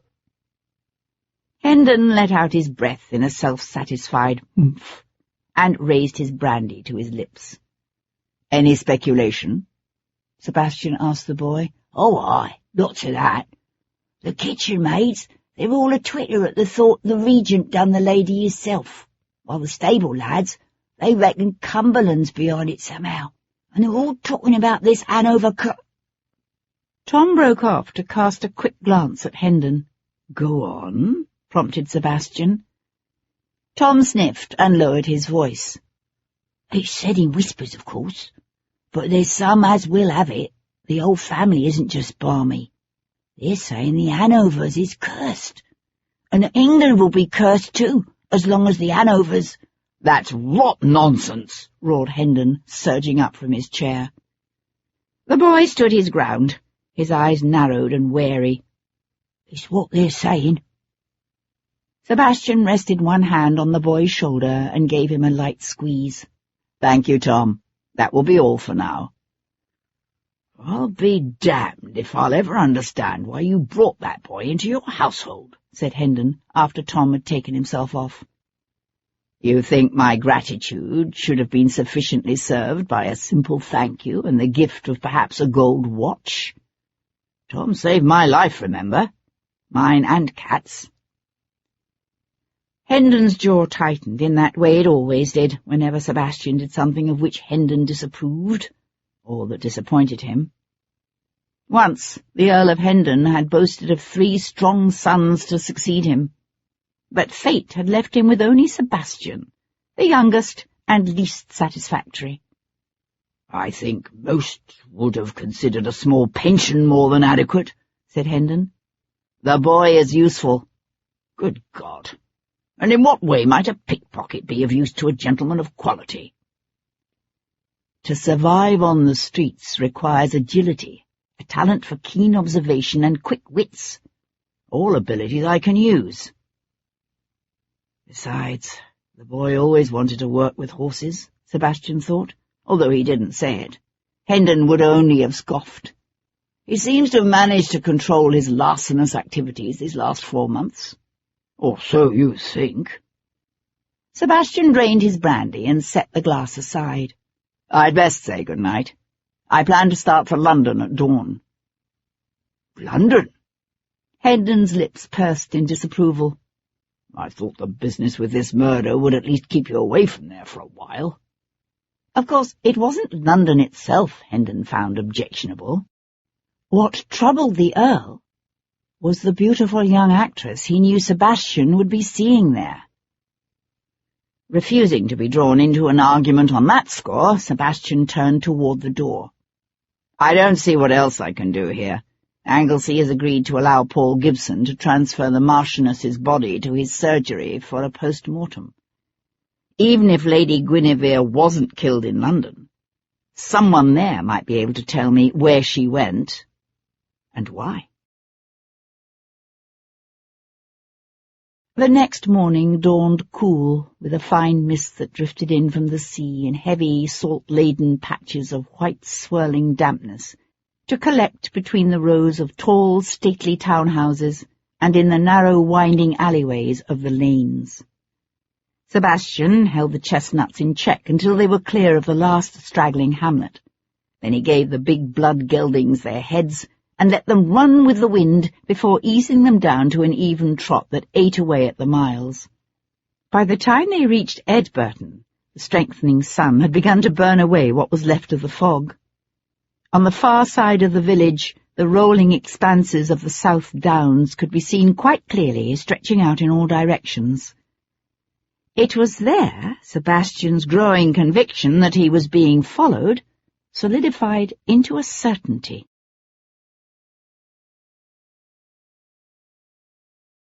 Chapter 12. Even in the thickness of the fog, Sebastian had been aware of a steady drumming of hoofbeats, staying always a comfortable distance behind them. One horse, he decided, ridden at a steady clip, never gaining, but not falling too far behind either. Then the mists began to thin to faint wisps of elusive white that hugged the deeply cut road's stone walls and brambly hedgerows, while laying bare the surrounding fields of green barley and flax. At that point the shadowy horseman dropped back, but Sebastian's eyesight was considerably keener than most others. As the wide vistas of the South Downs opened up beneath the strengthening sun, he began to catch glimpses of a single dark-clad rider mounted on a big bay, first seen in the distance through a tangle of hazel, then half hidden by a copse of fine beech. Thoughtful, Sebastian urged his chestnuts to a faster trot. The mysterious horseman quickened his pace, too. They continued on that way for a mile, 2. Sebastian brought his pair down to a walk. Their shadow dropped back. "Don't, whatever you do, look behind us," Sebastian ordered his young tiger. "But I think— no, I'm quite certain, actually, that we are being followed." Tom went visibly stiff with the effort of resisting the urge to turn around and look for himself. "Since when?" "Since we left Brighton, it would seem." "What are we going to do?" Sebastian held the chestnuts to a steady pace. They were winding up a gradual incline, the twisting road thrown into deep shade by a stand of poplars. But at the top of the slope, the ground evened out, the road running across a broad common of vivid green pasture land, dotted with a peacefully grazing herd of black and white milk cows. Without looking behind, Sebastian whipped his team into an easy gallop, so that the man behind them was forced to do the same. They streamed across the common, the sun shining on the chestnuts' wet flanks, Sebastian urging his team on ever faster until the road crested a sudden rise and fell away rapidly before them in a long, steady sweep. Sebastian immediately reined in his horses to a brisk walk. The rush of the wind and the thundering of hoofbeats gave way to a soft crunch of wheels and a relative silence, in which Sebastian could hear the rapid soughing of Tom's breath, quickened with excitement. They were only halfway down the slope when the rider on the bay crested the hill behind them at a loping canter. At the sight of Sebastian, he checked for a moment, then urged his own horse forward at an easy walk. Sebastian swung over to the verge and pulled up. At his signal, Tom hopped down to run to the horses' heads. "What's he doing?" Sebastian asked, bending forward as if busying himself with something at his feet. In one hand he clasped a neat little flintlock pistol. Again the horseman had checked, but now he had no choice. He must either make his intentions obvious or continue on and pass them. Pulling his hat low on his forehead, the dark-clad rider set his spurs to his horse's flanks. "Here he comes," said Tom, on a tense exhalation of breath. The rider charged past them in a dust-swirling rush of creaking saddle leather and sweat-flecked prime horseflesh. Looking up, Sebastian had a quick vision of a blood-red bay, its head up, its eyes wide, and a man of medium build wearing a gentleman's beaver hat and a greatcoat of respectable tailoring. Then the bay disappeared with a clatter around the bend in the road ahead. The hoofbeats retreated into the distance until all was silent, except for the rush of the wind through the sweetly scented grass and the gentle lowing of a cow. Tom stood with a hand on the team's reins, his head twisted around as he stared off up the road. "Who was he, Governor?" "I've no idea," said Sebastian, collecting his whip. "Stand away, Tom." Tom obediently sprang back, then scrambled to resume his perch as the curricle once again bowled away toward London.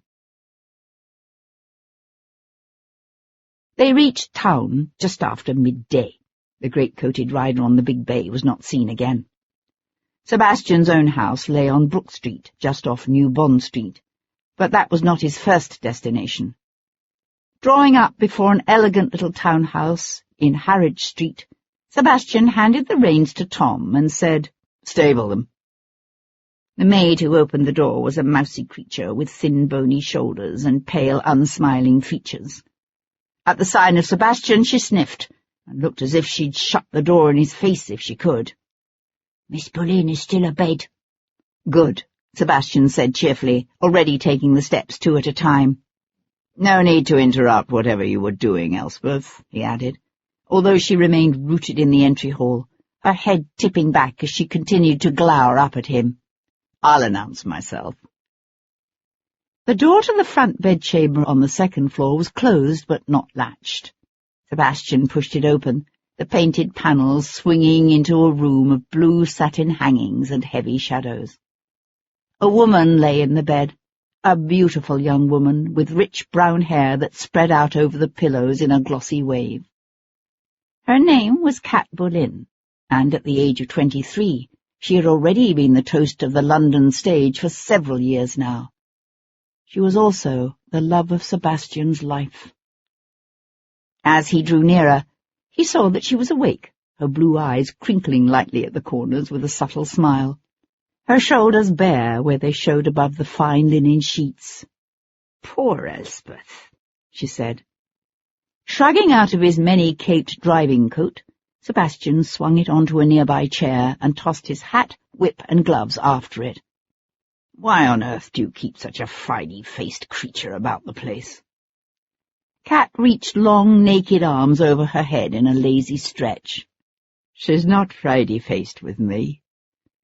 "And what the devil does she have against me?" Kat laughed. "You're male." Sebastian knelt on the edge of the bed, one doeskin-clad knee sinking deep into the feather mattress. "How's the new play?" "Popular. Or maybe it's just my Cleopatra costume that's popular." She brought her arms down to loop them around his neck and draw him to her. "I expected you yesterday." From any other woman the words might have been read as an expression of reproach. But not with Kat. With Kat it was simply a statement, an observation. She demanded no lover-like commitments from him. She had rebuffed his every attempt to make her his wife, and refused even to be considered his mistress. He supposed there were men who might relish such an arrangement as a freedom from the ties that could bind. Sebastian lived with a quietly desperate fear that one day, for some reason he would never quite understand, she would leave him. Again. He slid his hands down her naked back, heard her breath catch in that way it always did when he touched her. He nuzzled his face against her neck, breathed in the wonderful, heady fragrance of her skin and hair. "Forgive me." She bracketed his cheeks with her hands, drawing back so she could see his face. Her lips were smiling, her eyes shining with what looked very much like love. But her words were light, frivolous. "That depends on how good your excuse is." He took her mouth in a kiss of tender hello and subtle promises of warmth and need. Then, lifting his head, he brushed the ball of his thumb across her lips and saw her smile fade when he said, "How about murder?"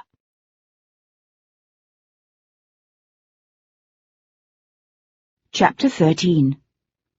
She had been born with a different name, to a woman with laughing eyes and warmly whispered words of love who died degraded and afraid on a misty Irish morning.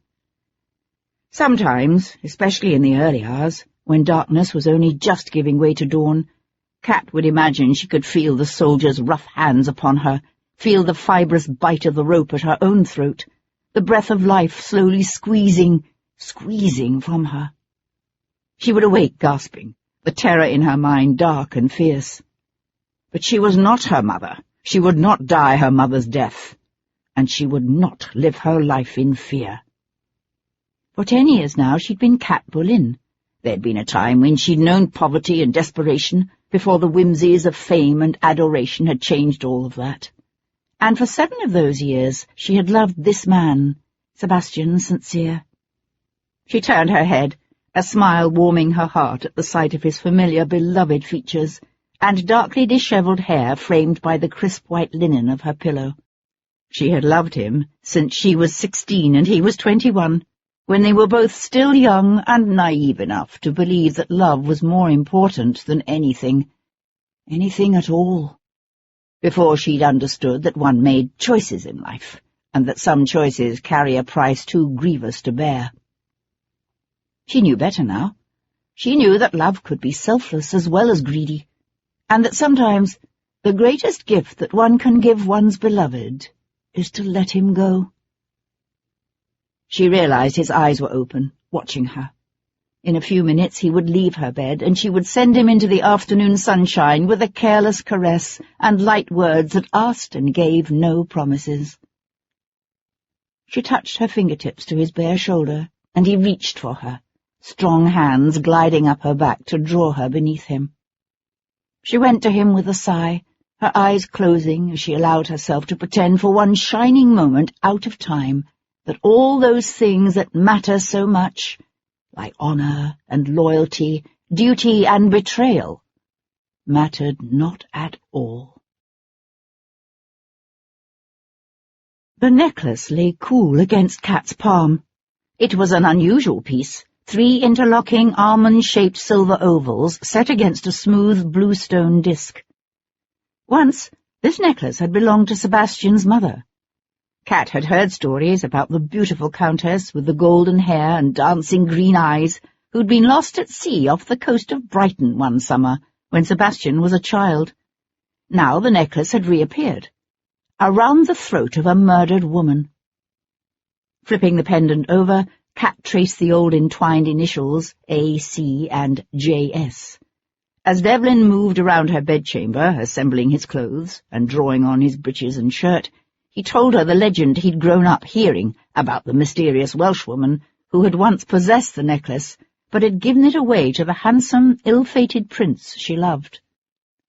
"I don't understand," said Cat. "If the necklace is supposed to choose its next guardian, then why did Adiana give it to James Stewart?" Devlin looked up from where he sat on the edge of her bed, one gleaming Hessian in his hands. "You need to remember that at the time she knew him, James Stewart was a hunted man. Charles I, his father the king, had just been beheaded by Cromwell and the Roundheads, while his brother, the future Charles II, was a fugitive in exile." Devlin thrust his foot into his boot and stood up. "According to the legend, the necklace is supposed to bring long life. That's why Adiana gave it to James Stewart, to protect him. They say that when he first rode into London after the restoration of Charles II, he had that necklace in a special pouch he always wore around his neck." "She must have loved him very much," said Cat softly, "to give him something so precious to her." Devlin went to tie his cravat in front of her dressing-table mirror. "I think so, yes. Although he was hardly faithful to her. He went on to marry 2 different wives and have over a dozen children." Cat closed her fist around the Triskelion. "He was destined to be king. He needed a wife the people would accept, not some wild Welshwoman from the fields of Cronwyn. If she loved him, she would understand that." His eyes met hers in the mirror. She turned away to pick up his coat of Bath superfine. "Only it didn't work, did it?" she said over her shoulder. "He didn't know long life. He lost his throne and died in exile." "Ah, but by then he no longer possessed the necklace. According to the story, James II had a child by Adiana Cadell, a girl by the name of Guinevere. Guinevere Stewart." "Guinevere?" Cat swung round in surprise. What a strange coincidence. "It is, isn't it? As I understand it, Guinevere Stewart's father acknowledged her. In addition to giving her his name, he arranged an advantageous marriage for her, and he gave her the necklace as a wedding present." "So how did your mother come to have it?"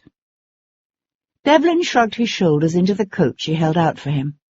"It was given to her by an old crone she met in Wales one summer. The woman claimed to be the granddaughter of James II, said she was 101 years old, and that her mother had given her the necklace shortly before dying at the age of 102. Cat studied his face. He seldom spoke of the Countess, although Cat knew the loss of his mother at such an early age had affected Sebastian deeply, particularly coming, as it did, so soon after the death of his last surviving brother. "But why give the necklace to your mother?"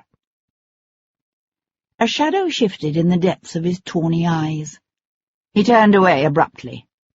"She said it would keep my mother safe." Cat came to slip her arms around his waist and press her cheek against his broad back, hugging him close. "It didn't keep Guinevere Anglesey safe either, did it? She was wearing it when she died." His hands gripped hers where they lay entwined against his satin waistcoat. After a moment he turned in her arms, and whatever she'd seen earlier in his eyes was gone, or carefully hidden away. "It seems a strange piece for a woman to wear with an evening gown, is it not?" "I'd have said so, yes." She held the necklace out to him. "What colour was the gown?" "Green." He took the necklace and slipped it into his pocket. "That makes it even more strange. How does Anglesey say his wife came to have the necklace?" Somehow it didn't seem the right time to ask. Cat nodded. "I remember when she married him. It caused quite a stir.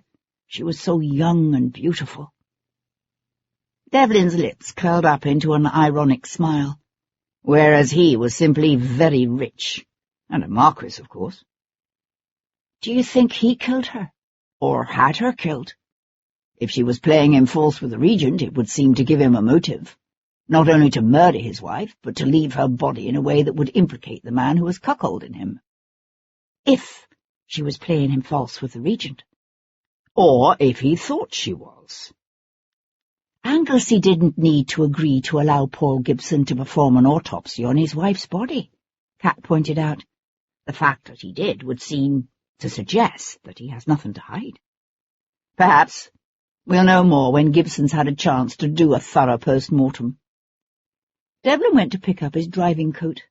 Anglesey himself claims to suspect his nephew, Bevan Ellsworth. Now there's a man who's capable of murder. He glanced at her in surprise. "You know him?"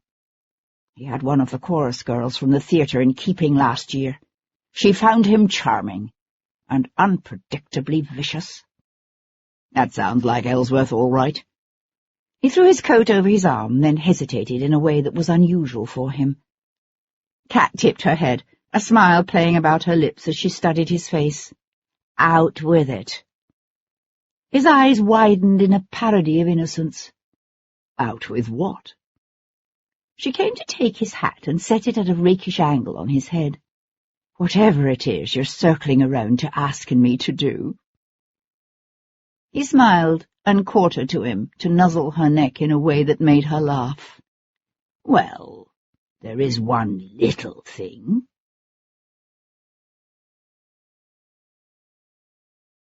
Chapter 14.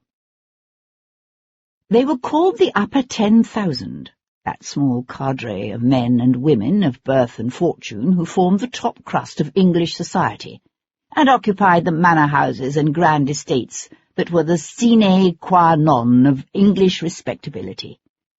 Bound to each other by ties of blood and marriage, they rode to hounds together, belonged to the same clubs and subscription rooms, and sent their sons to the same schools, to Winchester and Eton, Cambridge and Oxford. Like Sebastian, the Marquis of Anglesey's nephew and heir presumptive, Bevan Ellsworth, had been sent to Eton. Sebastian had vague memories of a sporting lad with a ready laugh and a well-hidden but savage will to get his own back at anyone he thought had wronged him. But the 2 years that separated them had been enough to limit their interaction at that age, and whereas Sebastian went to Oxford, Ellsworth had gone to Cambridge. He'd eventually become a barrister, although he was said to spend considerably more time in the gaming hells around Pickering Place than in court. Being a barrister was considered a respectable occupation for a gentleman. Because barristers could only be engaged by solicitors, rather than directly by clients, barristers were not considered to be in trade, with all the vulgar associations that entailed. Thus, a barrister's wife could be presented in court, whereas the wife of a solicitor could not. A subtle but important distinction for a man who expected to become the next Earl of Anglesey. Sebastian ran across the Marquis's nephew, sharing a glass of wine with a friend in Brooks's late that afternoon. Pausing just inside the entrance to the club's red drawing-room, Sebastian took a moment to study the man Bevan Ellsworth had become. He had the same open, pleasant countenance Sebastian remembered, his warm brown hair worn in the style of disarray favoured by those who followed Beau Brummell's set. Ellsworth had something of a reputation as a dandy himself, his coat of Bath superfine being of a fashionable cut, and his cravat intricately tied without falling into the extremes affected by some. But the broad set of his shoulders showed that he also considered himself something of a Corinthian, boxing at Jackson's, and fencing at Angelo's, and shooting wafers at Manton's.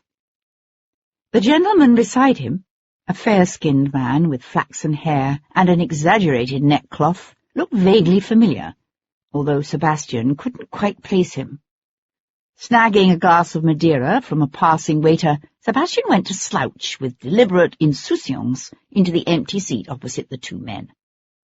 "I understand congratulations are in order," he said, interrupting their conversation without preamble or apology. Ellsworth stiffened and swung his head to fix Sebastian with a cold stare. "I beg your pardon?" Sebastian smiled. "Surely you're not going to pretend you haven't heard about the death of your dear Aunt Guinevere? Everything that threatened to stand between you and Anglesea's title and fortune has now been removed. Hence—" Sebastian lifted his glass in a kind of toast. "Congratulations." The unknown gentleman with the flaxen hair and monstrous neckcloth met Sebastian's steely gaze for one fleeting instant, then slipped quietly away to go stand nervously at the far end of the room. "That's always assuming, of course," Sebastian added, as if in afterthought, "that you were nowhere near Brighton on Wednesday last." A faint but discernible line of colour touched Ellsworth's cheekbones. "Don't be ridiculous. I spent most of last Wednesday at Gray's Inn." "In court?" The man's colour darkened. "I'll be damned if I can see what business it is of yours." Sebastian met his angry stare with a bland smile. Alibis are always such handy things to have, don't you agree? If you're lucky, it might not even occur to the authorities that you could easily have hired someone to do the dirty deed for you. Ellsworth brought his own glass to his lips and took a slow, thoughtful swallow before saying with commendable sang-froid, "Very true. But it does rather beg the question, does it not? I mean, why kill the lady in such a flamboyant and decidedly public way? Why not simply hire a couple of footpads to attack her sedan chair one dark night?" "Why not, indeed?" agreed Sebastian. "Or a highwayman to hold up her carriage on Hampstead Heath. You've obviously given some thought to it." Ellsworth let out a short, sharp laugh before leaning forward to say, "My debts aren't that pressing." His lips were still smiling, but a hard-edged warning glittered in his grey eyes. "Rumour has it otherwise." "Rumour has it wrong." Sebastian rested his head against the chair's high, upholstered back. "So what did you think of her? Your late aunt, I mean." Anyone seeing them from across the room would assume they were having a nice, friendly conversation. "Strange to think of her as your aunt when she was, what, nearly 10 years your junior?" "Not so strange in our world, is it? London is full of gently bred young ladies panting like bitches in heat after a title or a fortune. Or both." Bitter, ugly words. But then the reality was harsh.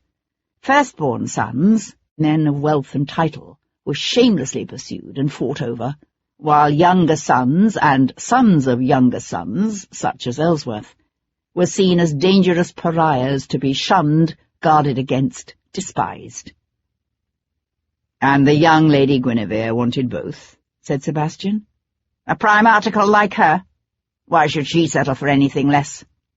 Ellsworth's lips curled into a sneer. "Surely you don't think she married my uncle for love?"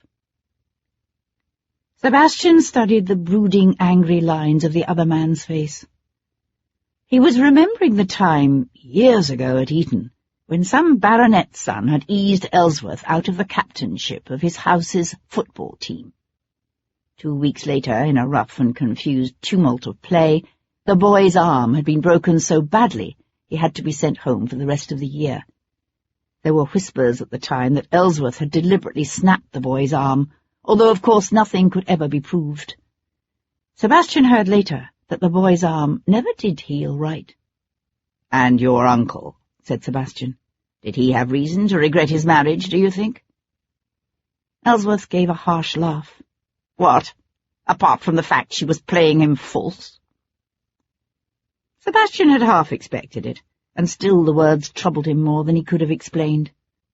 "You mean with the regent?" "I wouldn't know about the regent. But you don't really believe Anglesey fathered that so-called heir his lady wife was carrying, do you? Older men than he have succeeded in siring sons." "Perhaps. Ellsworth tossed down the dregs of his wine and pushed to his feet. But not this one.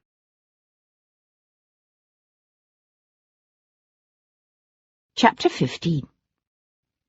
The breeches were of the finest plush velvet, with a coat of satin-trimmed blue velvet to match. Together with the silk stockings and snowy white shirt, they formed a livery fit for the footman of a duke, or at least for the boards of a Covent Garden theatre, which is where the costume was normally seen. Twitching uncomfortably in his starched shirt, Tom supposed there were some fellows who might find the ensemble attractive, but as far as he was concerned, the rig made him look like a popinjay. "Stop fidgeting," said Kat, her normally precise diction slurred by the need to speak around a mouthful of pins. Tom fell obediently still. His back itched unmercifully, but he didn't move. He had a sneaking suspicion Miss Cat wasn't above sticking one of her pins into him, if he didn't do what he was told. They were in Miss Cat's dressing room at the theatre, and she was busy adapting to his small frame the page's livery she had borrowed from the theatre's costume collection. "I don't see why we're doing this," Tom grumbled. "I've got me a bang-up livery already, what the Viscount gave me when he made me his tiger." Miss Cat moved around to do something to a seam of the breeches. "One look at that yellow and black striped waistcoat of yours, and Lord Anglesea's servants would mark you down as coming from the household of a sporting gentleman. Those in service have very decided opinions on the subject of young sporting gentlemen, and few of those opinions are charitable. You'd be lucky not to find yourself sent off with a flea in your ear." Tom swallowed the argument he'd been about to make. The humiliation of yesterday's failure to scout out anything of use at the pavilion still burned within him. He was determined to wheedle the information Devlin needed from Lady Anglesea's servants, and if that meant dressing up like some 18th-century fop, well, then he'd do it.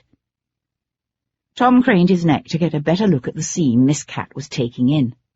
"That's crooked. I'm an actress, not a seamstress." She bit off her thread and sat back on her heels to survey her handiwork. "And this livery belongs to the theatre. You tear it, or spill anything on it, and I'll take the cost of it out of your hide." Tom stepped off the low box she'd had him standing on. "How would I tear it?" She laughed, an open, spontaneous laugh that made him grin. She was bang-up for being such a famous actress and all. She was also the best pickpocket he'd ever seen, although he supposed most folks didn't know that. "Tell me about this man, the one who was following his lordship yesterday," she said, in an offhand kind of way, as she bent to assemble her scattered pins and threads. "I didn't see him afore he come up with us, but then no one's got eyes and ears like his lordship's." She nodded, not looking around. "Do you think he might have something to do with this murder his lordship is looking into?" "Dunno what else it could be about. I mean, it stands to reason, don't it?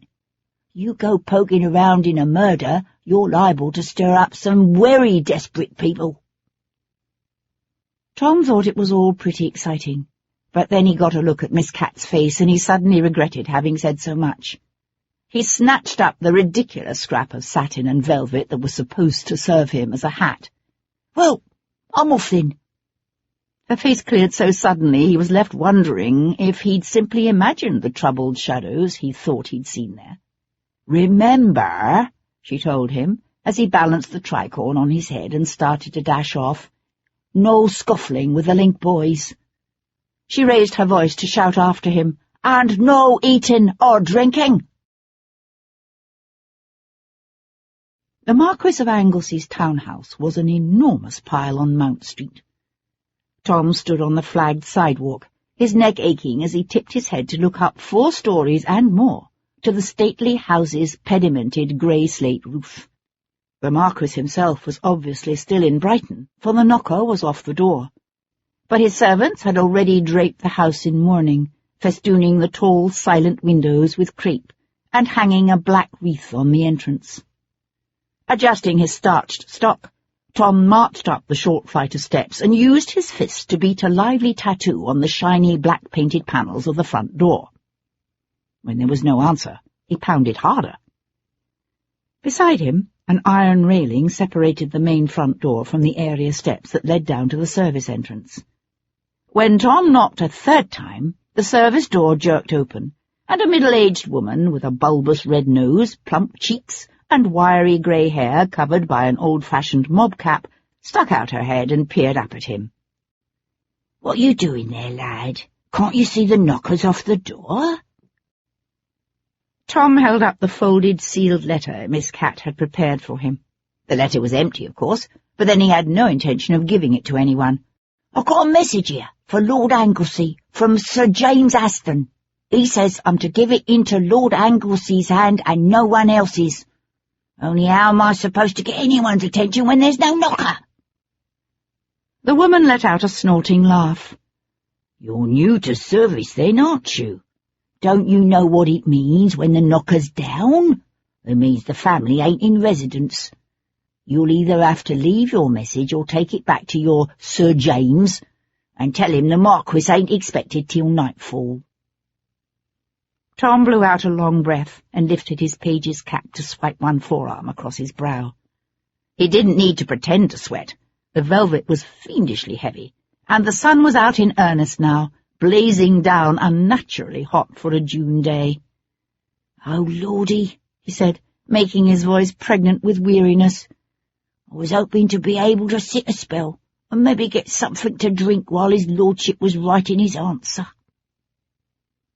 The woman's pleasant face puckered with motherly concern. "Oh, poor ducky. It is mortal hot today, isn't it?" She hesitated a moment, then said, "Why don't you come down here and have yourself a nice glass of lemonade before going back?" Tom made a show of hesitating. "Well, I don't know. Come on, then." She swung the door in wide and beckoned him with one hand. "I've got a son just about your age in service with Lord McGowan. I'd hope if he was standing all hot and thirsty on some gentleman's doorstep, that cook would be kind enough to bring him in and give him something and let him sit a spell." Tom figured it wouldn't do to give her a chance to change her mind, and clambered quickly down the steps. He found himself in a white-tiled room with stone-flagged floors and big old wooden dressers laden with massive copper pots. Mrs. Long, as she identified herself, led him to a bench beside the kitchen table and sent one of the scullery maids scurrying to bring him a tall, frosty glass of lemonade.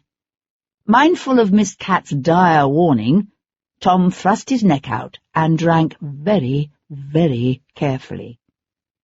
"You said the Marquis won't be in till nightfall," he said, eyeing her over the lip of his glass. "That's what we're expecting." She heaved a great sigh and swiped at one eye with the corner of her apron. "He's coming to bury that beautiful young wife of his, poor man." Lined up along the stone windowsill to cool stood 3 freshly baked pies. "Cherry," Tom figured, sniffing longingly at the afternoon breeze, "and maybe apple." He jerked his attention back to Mrs. Long's plump face. "She died, did she? You mean to say you haven't heard?" She came to slip onto the bench opposite him. Her voice hushed as she leaned forward conspiratorially. "Murdered she was." Tom let his mouth go slack with shock. "No, that's a fact. They found her all the way down in Brighton, in the pavilion no less, with a dagger sticking out her back. Although what she was doing there is more than I can understand." "But I thought you just said his lordship was in Brighton." "Aye, so he was, but she weren't. Stayed here, she did, this last week and more. Why, she sat up there in the morning room the very day she was murdered, eating the salmon with dill mayonnaise I'd fixed for her nuncheon. Not that she'd had much of an appetite lately, poor thing." "When was the last time you saw her?" Mrs. Long propped her elbows on the table, her chin sinking onto her fists as she thought about it. "Why, must have been just an hour or 2 after that. One of the footmen called her a hackney, and she went off." "A hackney?" Tom had to work excessively hard to keep the thrill of triumphant excitement off his face. Here was exactly the sort of information Devlin needed. "Just goes to show, don't it?" Tom said, keeping his voice slow and casual. "I mean, who'd have thought a lady what lived in a swell establishment like this couldn't afford to keep her own carriage?" Mrs. Long let out a peal of laughter that rocked her back in her seat. "Get away with you! Lord Anglesea's warm enough he could set up 100 carriages, if he had a mind. Don't you know nothing, lad?" She leaned forward suddenly and dropped her voice to a whisper, as if imparting a secret. "A lady takes a hackney when she doesn't want her lord to know where she's going." "Oh!" Tom nodded with wide-eyed comprehension, as if this were all new to him. "Did she do that often?" "Often enough these last few months, that's for sure." Spreading her palms flat on the table, she pushed up from the bench as if she suddenly regretted having said so much. "Now then, ducky, how about a piece of pie to go with your lemonade?" Tom wanted that pie so badly his mouth was watering, but he dutifully swallowed and shook his head. "Oh, no. Thank you, ma'am." Reaching down, she patted his cheek with one plump hand. "Your mamma taught you real good, ducky. But there's no use you trying to pretend you don't want it, because I seen you eyeing them pies, sure enough. Now, what kind you want? Apple or cherry?"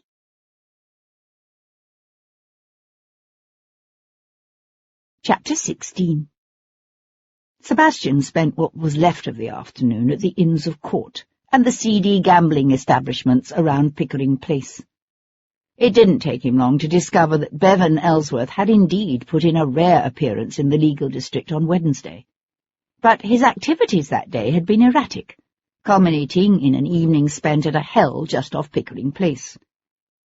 In the end, Sebastian decided the man could, conceivably, have slipped away from Gray's Court long enough to have killed Guinevere Anglesey somewhere in London. But there was no way he could have hauled her body down to Brighton and still made it back to Pickering Place by 10 o'clock, at which time he was deep in a game of faro from which he had not arisen until 4 the next morning. Sebastian arrived at his own neatly stuccoed townhouse at number 41 Brook Street, just as the last streaks of orange and pink were slowly leaching from the sky, and the lamplighters were beginning to make their rounds. Changing into evening dress, he directed his carriage to an imposing mansion on Park Street that belonged to his only surviving aunt, the Dowager Duchess of Claiborne. Technically, the house was owned by the eldest of Aunt Henrietta's 3 sons, the current Duke of Claiborne, but she had the poor sod so thoroughly terrified that he had meekly left her in possession of the place and moved his own growing family into a small house on Half Moon Street. Sebastian found his aunt descending the house's grand staircase, the famous Claiborne rubies at her throat, a massive lavender turban decorated with red feathers swaddling her grey head. She paused halfway down the steps, one white-gloved hand groping to raise the quizzing glass she always wore on a gold chain around her neck. "Good heavens, Devlin, what are you doing here?" "Hello, Aunt Henrietta," he said, running lightly up the steps to kiss her cheek with genuine affection. "What a shockingly extravagant hat." "Yes, it is, isn't it?" she said gaily. "Claiborne would have loathed it." Hendon senior by 5 years, she had been married at the tender age of 18 to the heir to the Duke of Claiborne.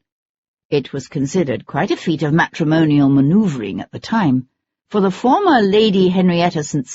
had never been a particularly attractive female, even when young. She had Hendon's broad, fleshy face and barrel-like body, and the same belligerent habit of staring people out of countenance. She made a grand duchess.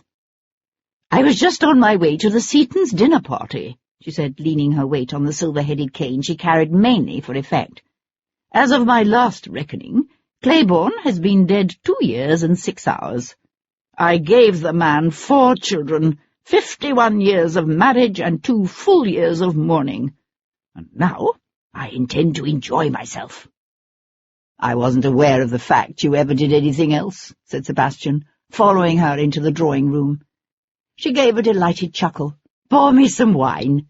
"No, not that paltry stuff," she directed when he reached for the ratafia. "The port." She took an enthusiastic sip of her wine and fixed him with a steady stare over the top of her glass.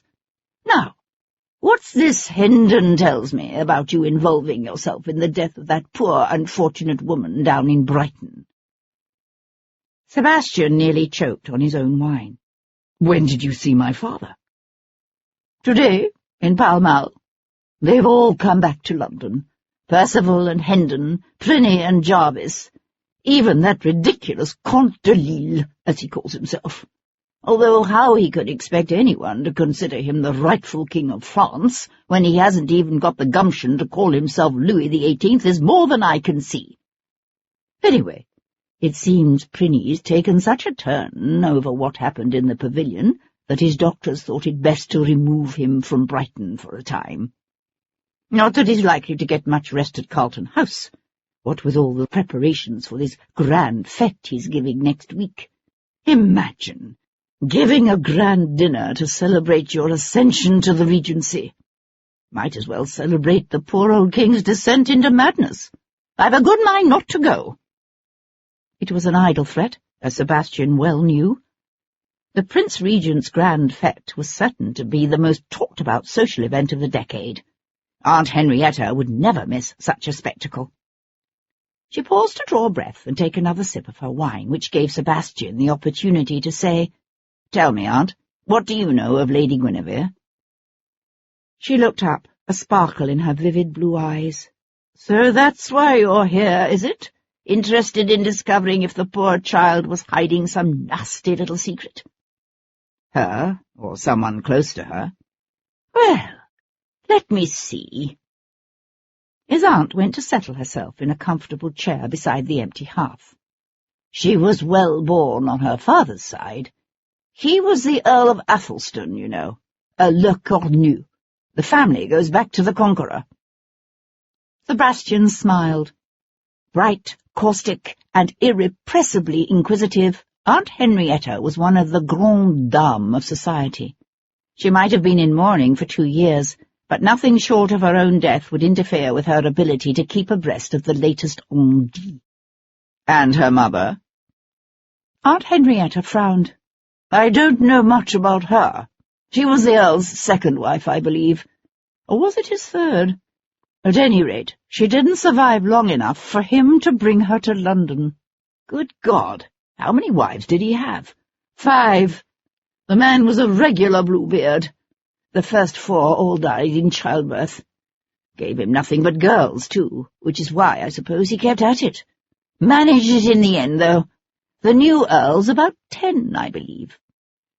Sebastian thought about the vibrant, brilliant young woman he had met at Hendon's dinner table.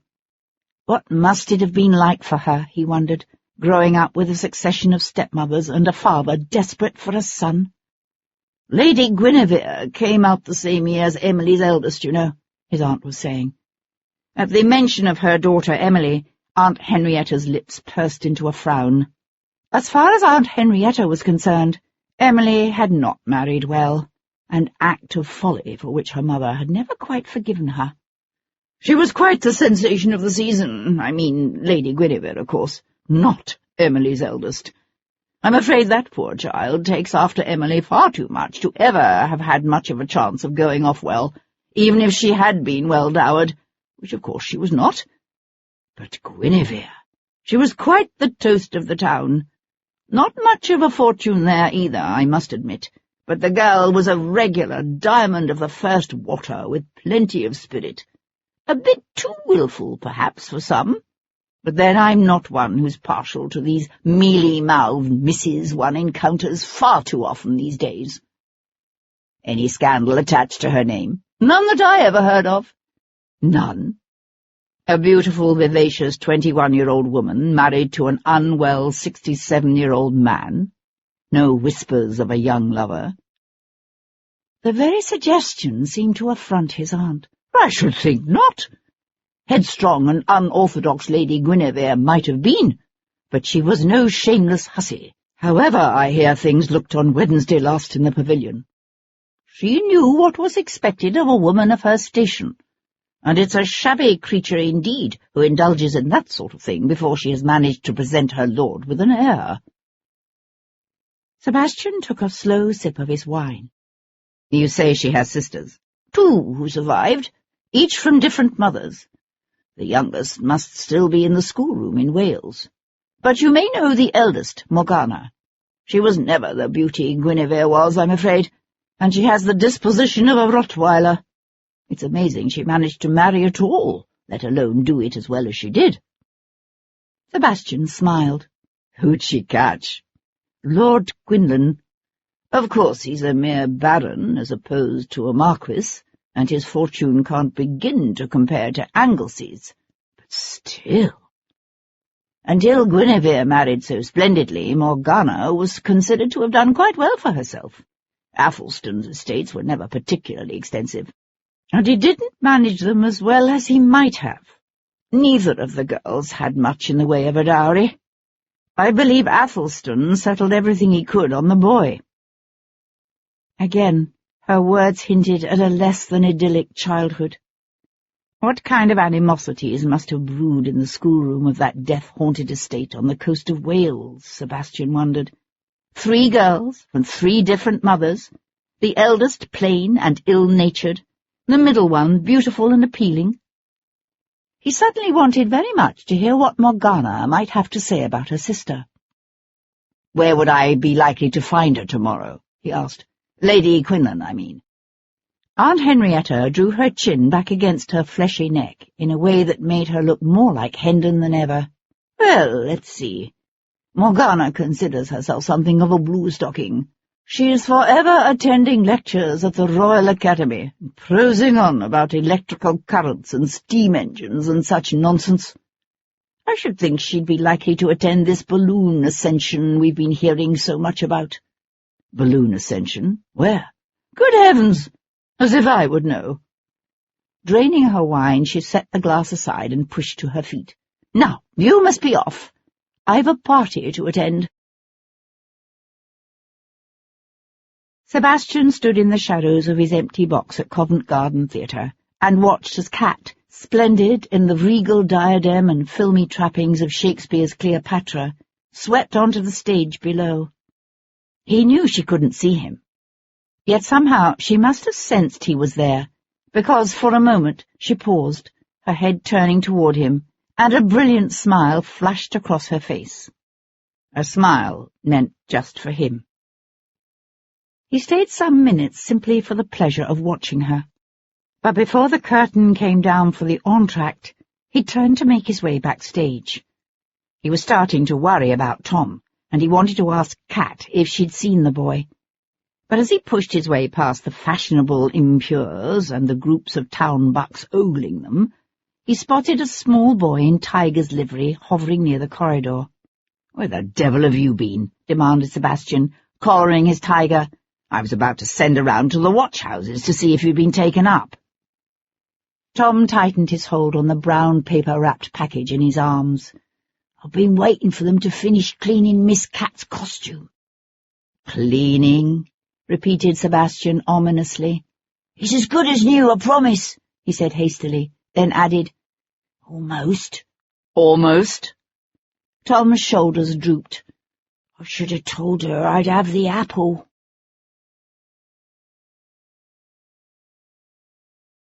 Chapter 17. The public office at Queen Square didn't have the cachet of Bow Street, with its famous runners and its Bow Street patrol, and the vicarious glamour that lingered still from the days of the Fieldings. But the position of Chief Magistrate at Queen Square suited Sir Henry Lovejoy just fine. He was a serious man, Lovejoy, unimpressed by either fame or glamour. A widower who'd been childless now for more than a decade, he had decided in midlife to devote the remainder of his years to public service. If he'd been a Catholic, Sir Henry probably would have become a priest. Instead, he'd become a magistrate, pursuing his new dedication to justice with a religious zeal that drove him to arrive at his Queen Square office every morning before 8. The air was cool that Saturday, and blessedly clear, thanks to the stiff wind blowing in from the east.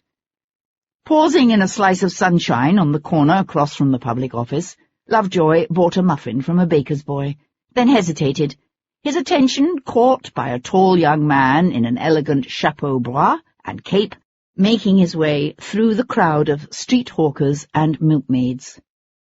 "You're up early, my lord," said Lovejoy, when Viscount Devlin came abreast of him. It was rare to see a resident of Mayfair abroad before midday, but then, judging by the Viscount's evening dress, Lovejoy realized it was unlikely the young Viscount had ever made it to bed last night. Or at least, Lovejoy decided after a moment's shocked reflection, it was obvious Devlin had never made it to his own bed. A faint gleam lightened the younger man's strange amber eyes, as if he had followed the progression of Lovejoy's disapproving thoughts, and been amused by it. But the amusement faded quickly. "You've heard about the discovery of the Marchioness of Anglesea's body in the pavilion?" "Who has not?" said Lovejoy, the Viscount falling into step beside him as they turned to cut across the square. "I can tell you, I don't like some of the whispers I'm hearing. It's troublesome, very troublesome. The royal family can ill afford such a scandal at this time." Lovejoy glanced sideways at his companion, but Devlin's face was impassive. Either he had not heard the rumours about what they had taken to calling the Hanover curse, or he had decided it was wiser not to comment upon them. Instead, he said, "I've discovered Guinevere Anglesea left her house in Mount Street early last Wednesday afternoon, after asking one of her servants to procure a hackney for her." Lovejoy drew up short. "Do you mean to say she was here? In London?" "That's right. She could very well have been killed here." "Good God! Where?" "I don't know. It would help if I could talk to the hackney driver. The footman can't recall the carriage number, but he thinks the driver was from Yorkshire." Lovejoy gave a pained sigh. "Do you have any idea how many hackney drivers in this city are from Yorkshire?" "No, but I would imagine you do." He studied the young nobleman's lean, handsome face. "Why are you involving yourself in this?" Devlin widened his eyes in a feigned expression of innocent surprise. "If I remember correctly, you're the one who suggested I might be of assistance in such delicate matters." "And you told me you were motivated to investigate last January's murderers by pure self-interest. So what is your interest in the death of Lady Anglesea?" "I have my reasons." That's what worries me." Ducking his head to hide a smile, the Viscount started to turn away, then paused to glance back and say, "You take an interest in scientific inquiries, do you not?" It was something Lovejoy prided himself upon, his diligent determination to stay abreast of current scientific developments. But he wasn't sure how Devlin had come to know of it. "Yes? Why?" "You wouldn't happen to know where there's to be a balloon ascension today, would you?" The balloon ascension was scheduled for 11 o'clock that morning in St. George's Fields on the south side of the Thames. "It's unnatural, it is," said Tom, as they neared the fields and the rippling sheets of red and yellow silk could be seen taking shape just above the tree-tops. "Men weren't meant to sail through the clouds." Sebastian laughed and handed the chestnut's reins to the boy. "Keep the curricle well back from the crowd. I've heard tales of these things catching fire and causing a panic." Tom nodded solemnly. "No need to worry about that, your lordship. I've no intention of getting anywhere near that contraption." Continuing on foot, Sebastian pushed his way onto the field. A motley throng had assembled to watch the balloon ascension, gentlemen in top hats, and ladies with parasols mingling with tradesmen in their Sunday best, and the usual assortment of thieves and cutthroats and pickpockets. The cool morning breeze had withered away, leaving the day still and hot. The beer peddlers were doing a brisk trade, the rich malty odour from their barrels rising up to mingle with the scents of grass and hot gas and warm, closely pressed bodies. He found Guinevere Anglesea's half-sister Morgana not far from where a roaring furnace was slowly filling the silk sheath with gas. A tall, angular woman, with a long, sharp-featured face and skin that was inclined to freckle, she had none of her sister's soft curves or winning ways. She'd brought along a hatchet-faced Abigail as a nod to the proprieties, although Morgana Quinlan struck Sebastian as the type of woman who was more than capable of taking care of herself. "Excuse me, but it's Lady Quinlan, isn't it?" Sebastian said, lifting his hat. "I was wondering if you could tell me the name of the gentleman undertaking today's ascension." "The gentleman is actually a woman," said Lady Quinlan, indicating the tiny bird-like creature in a feathered cap and narrow skirts, who was darting about the balloon's wicker cage and inspecting the cables that held the apparatus moored to the ground. "The famous French aeronaut, Madeleine Sophie Blanchard. But you've no need to dissemble, my lord. I know you're looking into the circumstances surrounding my half-sister's death." She smiled with a grim kind of satisfaction at his temporary discomfiture before adding, "Lady Portland told me." Sebastian tipped back his head, his eyes narrowing against the sun as he watched the balloon swell with hot air from the fire, the red and yellow silk brilliant against a deep blue sky. "Guinevere was a childhood friend of my wife, Claire," Portland had said. It made sense that Lady Portland would be in contact with Guinevere's sister as well. "I can't imagine how you might think I could help," Lady Quinlan continued, her gaze, like Sebastian's, on the billowing silk above them. "Guinevere and I were never close, even as children." He glanced over at her. "Were there so many years between you?" She shrugged. 3, which can be significant when one is dealing with children. But even if we had been born nearer together, I doubt we would have been close. We had little in common. I was always interested in my studies, whereas Guinevere—" She hesitated, then ended dryly, "Guinevere was not." "What interested Lady Guinevere?"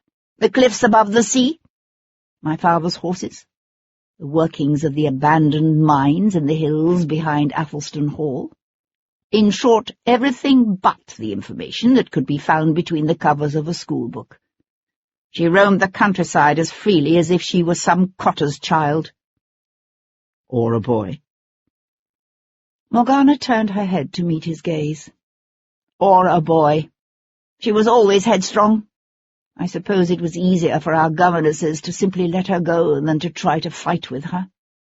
Of course it would be easier, Sebastian thought. But what of the Earl of Athelstan, her father? Hadn't he cared that his eldest daughter was left to run wild? Or had he been content to delegate the rearing of his daughters to their governesses, and to that sad procession of stepmothers doomed to die one after the other in childbirth? "I'm afraid she grew accustomed to it," Morgana was saying. "Accustomed to doing as she pleased, and thinking she could order her life as she chose, marry as she liked." "Whom did she wish to marry?" Morgana let out a huff of scornful laughter. "Someone most unsuitable. Such a fit she threw when she learned Papa meant to send her to spend the season with her aunt here, in London. Guinevere swore she'd never speak to him again, and she didn't either. Even when Papa lay dying and was asking for her, she refused to go to him." "Because he forced her into marriage with Anglesey?" "No one forced her. Anglesey was her own choice." Lady Quinlan gave the black skirt of her Mantua walking dress a little shake. She always claimed she couldn't forgive Papa for refusing to allow her to marry where she wished. But if truth were told, I think what she really couldn't forgive him for was favouring Gerard over her. "Gerard?" "Our younger brother." Sebastian studied the woman's closed, hard face. "It didn't trouble you?" A confused frown creased her forehead. "Of course not. Why would it? All men favour their sons. It's the way of the world. But Guinevere could never accept that. She was so naive, so idealistic." Her lips quivered with disdain. A fool. Sebastian glanced away again, across the crowded, sun-scorched clearing to where the cooling shimmer of a canal could just be seen in the distance. What had happened, he wondered, to produce such animosity, to make Morgana hate her sister so much that even now, in the aftermath of Guinevere's violent death, there was no softening, no flicker of either affection or regret. The balloon was nearly full. The silk stretched taut, lifting the wicker cage from the ground and straining at the moorings. The little Frenchwoman, Madame Blanchard, was in the basket, making last-minute adjustments to the flap that would allow some of the gas to be let off and help her control the balloon's ascent. Sebastian kept his gaze on the balloon. "This man your father refused to allow your sister to marry. Who was he?" Sebastian half expected Lady Quinlan to be reticent, but she answered him readily enough. "Alain, the Chevalier de Vardon. He's the son of Lady Audley from her first marriage. To a Frenchman." Sebastian had heard of the Chevalier, a dashing young man with a quick temper and a ready laugh who was well liked about town. He turned to look at Morgana in surprise. Vardon was considered unsuitable. Of course. The family's good enough, to be sure. Better, actually, than that of Guinevere's mother. But Vardon himself is penniless. Everything he would have inherited was lost in the Revolution. There was something about the sneering tone of her reference to Guinevere's mother that piqued Sebastian's interest. "Tell me about Lady Anglesey's mother." Again, that condescending little laugh. Guinevere herself was quite proud of her mother's family. Why shouldn't she be? Morgana sucked in her cheeks in a way that made her look older and more disagreeable than before. Her mother, Catherine, was not from the best of families. They say her great-grandmother was burned at the stake as a witch. It was one of the dirty little secrets of Western Christendom, the witch-burning craze, an outpouring of hatred and suspicion that had twisted itself around until it found a safe target in society's weakest members. Women. He'd heard it said that before the witch-hunting frenzy died down, some 5 million women had been burned at the stake across Europe. There were some villages where the hysteria ran so high that when it was over, not a woman was left alive. "If it's true," he said, staring over the perspiring, sun-dappled crowd, hushed now with a mutual breathless anticipation as Madame Blanchard secured the door of her little wicker boat and snuggled into a warm coat. "Then it's an indictment of those responsible for her death, rather than of the poor woman herself." Someone shouted, "Let her go!" The balloon's moorings were cut loose, and a great cheer arose from the crowd as the silken ball lifted straight up, soaring high above the treetops. "Perhaps," said Morgana, her gaze like his on the rising sphere, "although her grandmother was said to have been a witch as well. They say she bewitched no less a person than the king's son, and contrived to have a child by him."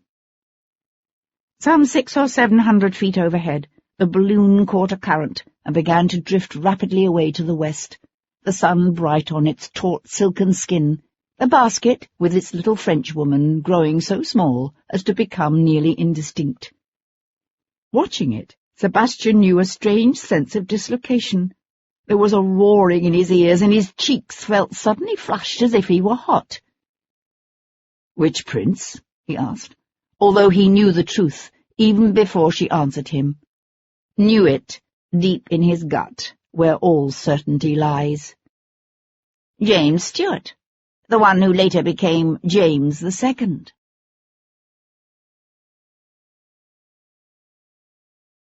Chapter 18.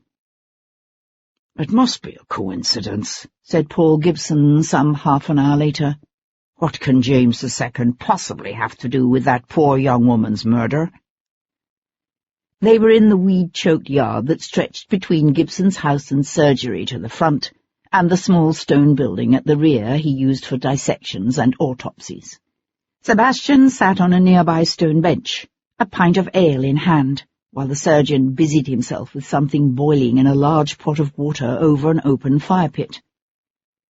"When it comes to murder, I'm not sure I believe in coincidences," said Sebastian, dubiously eyeing the contents of that iron cauldron.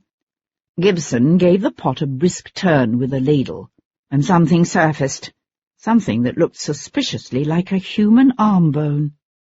"Please tell me that's not—" Gibson looked up and laughed. "Good God, no. This is a sheep skeleton I'm rendering for a lecture in comparative anatomy. What did you think? That I'm boiling your murder victim? Anglesey came early this morning to claim his wife's body.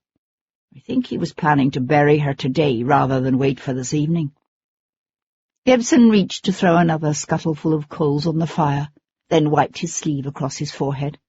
None too soon. It's bloody hot for June. Too bad you didn't get here sooner. There were several things I'd like to have shown you.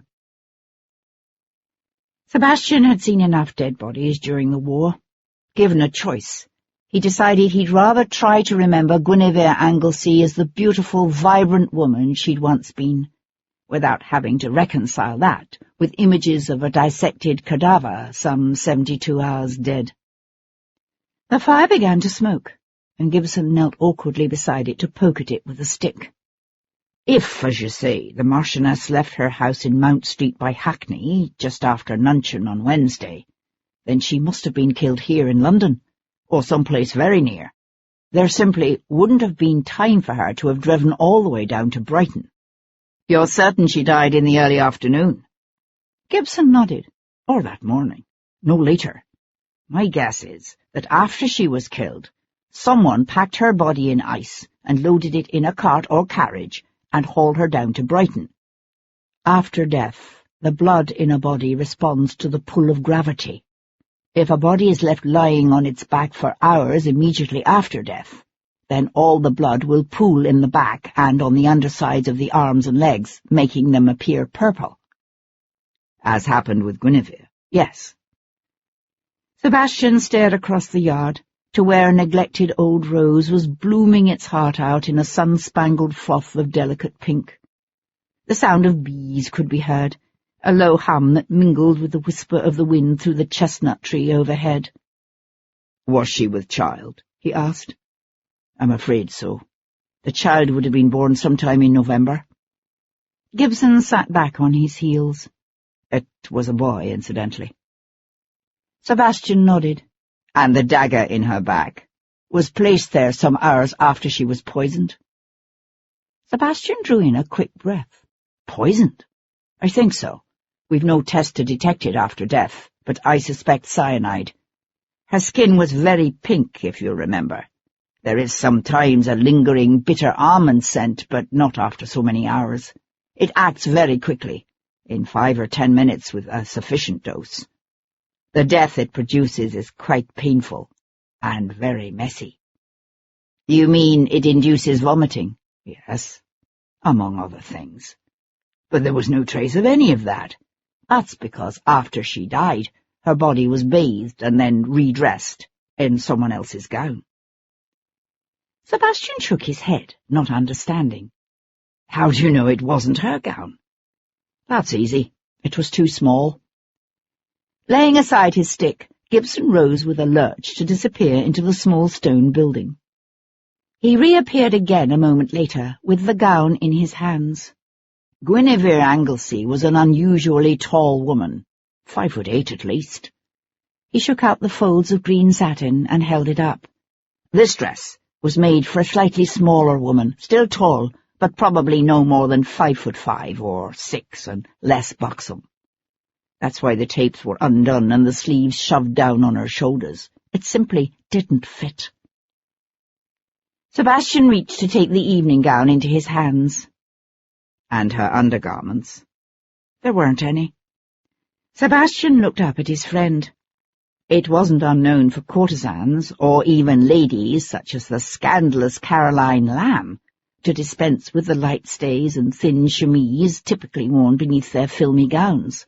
But Lady Anglesey was not of that set. "When you saw the body Wednesday night," said Gibson, "was it barefoot?" "Yes." "Why?" "Did you notice any evening slippers nearby on the floor, perhaps pushed beneath the settee?" Sebastian thought about it a moment, then shook his head. "No, but I didn't look for them." Gibson nodded, his lips pressed into a thoughtful line. "I did. There weren't any in the room. No shoes, no stockings." "So what are you saying? Someone poisoned Guinevere with cyanide, waited until she'd succumbed to her death throes, and then bathed her body and dressed it in a green silk evening gown that belonged to someone else? It would seem that way, yes. And they either failed to bring along the necessary undergarments and stockings and slippers, or the ones they brought were too hopelessly small to use. Which would seem to argue either that the murderer was unfamiliar with the size of his victim, or that he failed to think through what he needed. Paul Gibson made a face. I'm not sure which I find the most gruesome. Is it possible that poor woman was killed simply to provide her murderer with a body to be used to embarrass the regent? Sebastian hesitated. I must admit I find it difficult to credit, yet I suppose it is possible. But why? Why kill the wife of a marquis? Why not simply take some common woman off the streets? Which do you think would cause the greater scandal? There is that, of course. Sebastian slid the fine satin of the dress between his gloved fingers. What I don't understand is, how the devil did our killer manage to get the body into the pavilion that night? Aye, that's the rub, isn't it? From the narrow street outside came the lilting cry of a costermonger. Ripe cherries! Buy my ripe cherries! Sebastian folded the green satin gown into a small package to take away with him. What have you done with the dagger that was in her back? He asked. Gibson went to crouch beside his iron pot. I don't have it. Sebastian swung around. What? The surgeon looked up, his eyes narrowing against the smoke. By the time I had made arrangements for the transportation of the body and came back to collect it, the dagger was gone.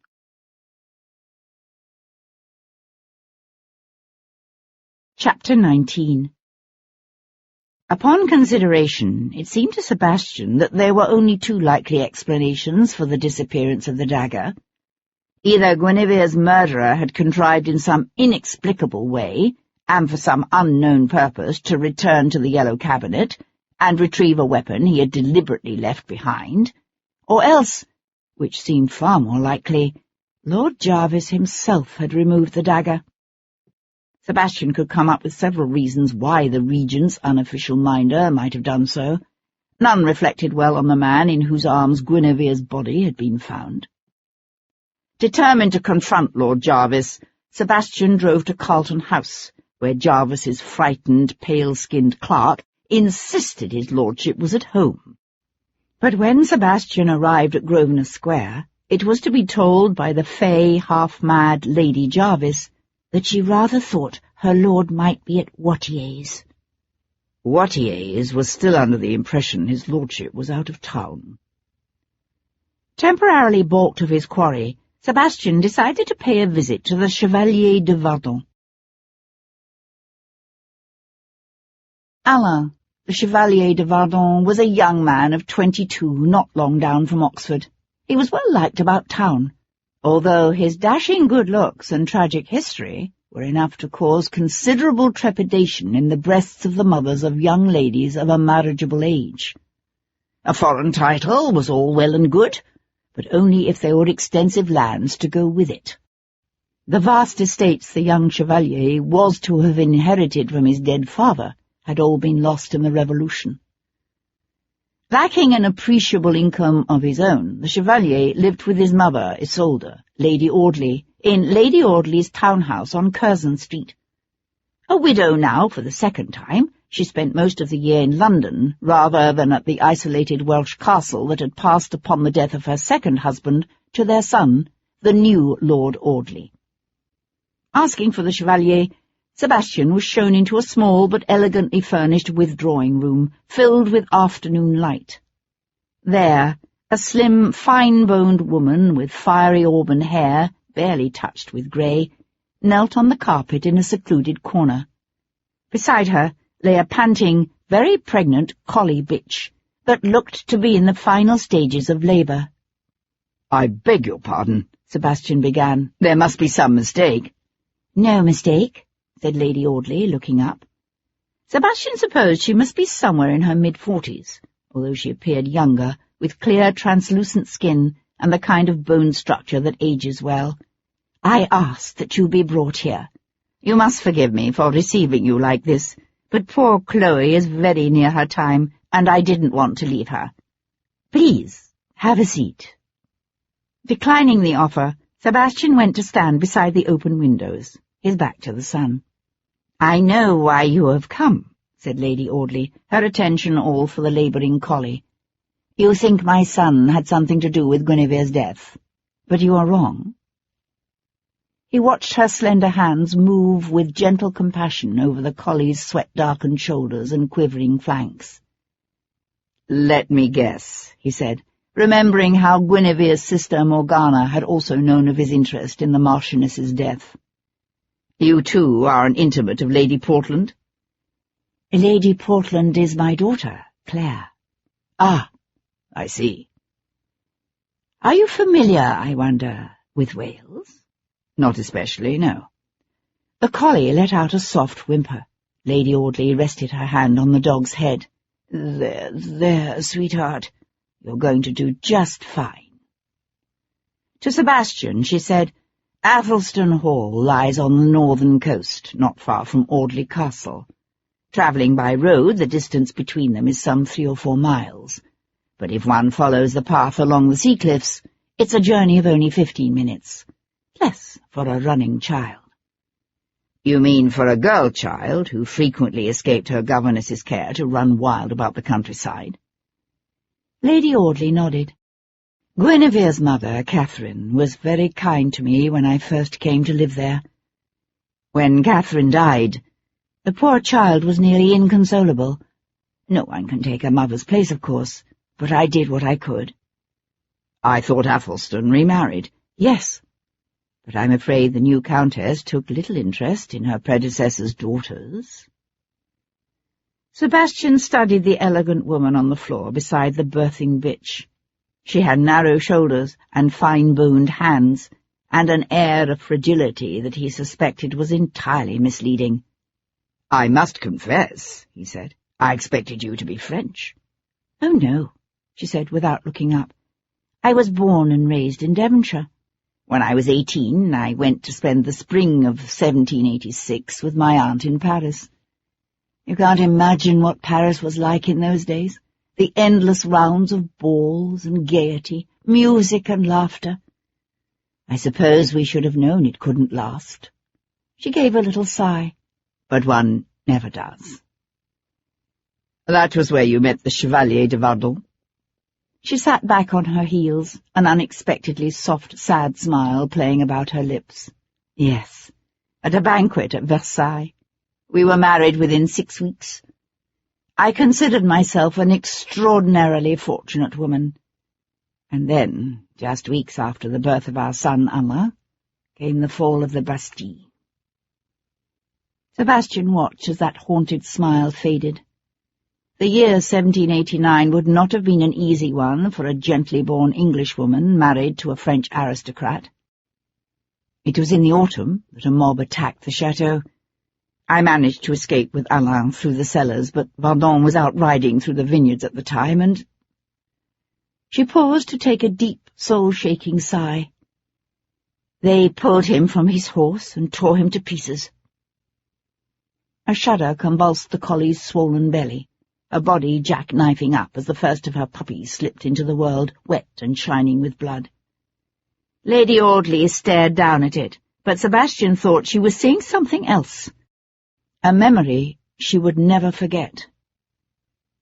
Once, in the peninsula, Sebastian's colonel had ordered a Portuguese peasant tied between 2 horses, and then had the horses whipped in opposite directions. Just for fun. He blinked away the memory. "You were fortunate to make it back to England." "Fortunate? Yes, I suppose we were. One does what one must." At their feet, Chloe went about the task of severing the umbilical cord and cleaning her pup. Lady Audley was silent for a moment, stroking the bitch's head. Then she said, her voice flat, "I married Audley the following year." Sebastian watched the elegant woman before him help with the collie's birthing. Lady Audley was beautiful even now in middle age. 20 years ago she must have been stunning as a young, grieving widow. Did marrying the late Lord Audley fall into the category of things one did because one must? "Tell me about Lady Anglesy's mother," he said aloud. "Catherine?" The question seemed to surprise her. She looked much like Guinevere, although she was a tiny thing, whereas Guinevere was tall, like her father. They had the same blue-black hair and those eyes that made you think of a fern-filled mountain glen in spring. She smiled softly, and the same passionate, not always wise nature. "I've heard it said Lord Athelstan lost 4 wives in childbirth. Is that true?" "Not exactly. I believe the first died of consumption when her daughter Morgana was a year or 2 old. But the other 3 died in childbirth, yes. Lord Athelstan was a bear of a man. All 3 of his daughters were unusually tall, and one assumes the sons would have been even larger. I gave it as my opinion that it was like mating a Yorkie bitch to a Great Dane. His boy babies were so big they were literally killing his wives. And it's certainly true that he only succeeded in getting a son when he finally had enough sense to take to wife a woman nearly as big as he." Chloe was cleaning her pup now, licking it roughly, nudging it with her muzzle. It would be another hour, perhaps more, before a second pup was born. Sebastian said, "Why did you want to see me?" Lady Audley wiped her hands on the apron she tied over her muslin dress and stood. There was a sudden fierceness about her, the aura of a mother willing to do battle to protect her young. "Vardon was here with me all last Wednesday afternoon. If you seek to deflect suspicion from the Prince Regent onto my son, I will not allow you to succeed." Sebastian met her hard gaze. "What I seek is the truth." She gave an unexpectedly bitter laugh. "The truth? How often do you think we ever really know the truth?" According to Lady Quinlan, her sister Guinevere grew up expecting to marry Vardon. Lady Audley pressed her lips together, then nodded almost reluctantly. "In some ways it was my fault, I suppose. There was only a year between them. I always thought of them much as brother and sister. I never imagined for a moment that Guinevere saw them as something else entirely. But it was a child's dream, nothing more. They were children. Why, Vardon wasn't even up at Oxford yet when Guinevere married." "That was 4 years ago. Much has changed since." Her head drew back, her eyes sparkling. "I know what you're implying, but you're wrong. Guinevere had a passionate nature, but she was also fiercely loyal. She would never have played Anglesey false. Never." He wondered if it was significant that her anger flared in defense of Guinevere's honour and not that of her son. Or was she simply reflecting her society's very differing attitudes toward male and female sexual adventuring? "I'd be interested to hear what your son has to say." Isolde sucked in a deep breath, and for one telling moment her mask of calm control slipped. He realized that behind this woman's concern for the labouring collie at her feet lay another fear, deeper and far more troubling. "My son isn't here," she said, suddenly looking tired and much, much older. "I'm afraid he has taken Guinevere's death quite badly. I haven't seen him since Thursday morning, when we heard what had happened to her."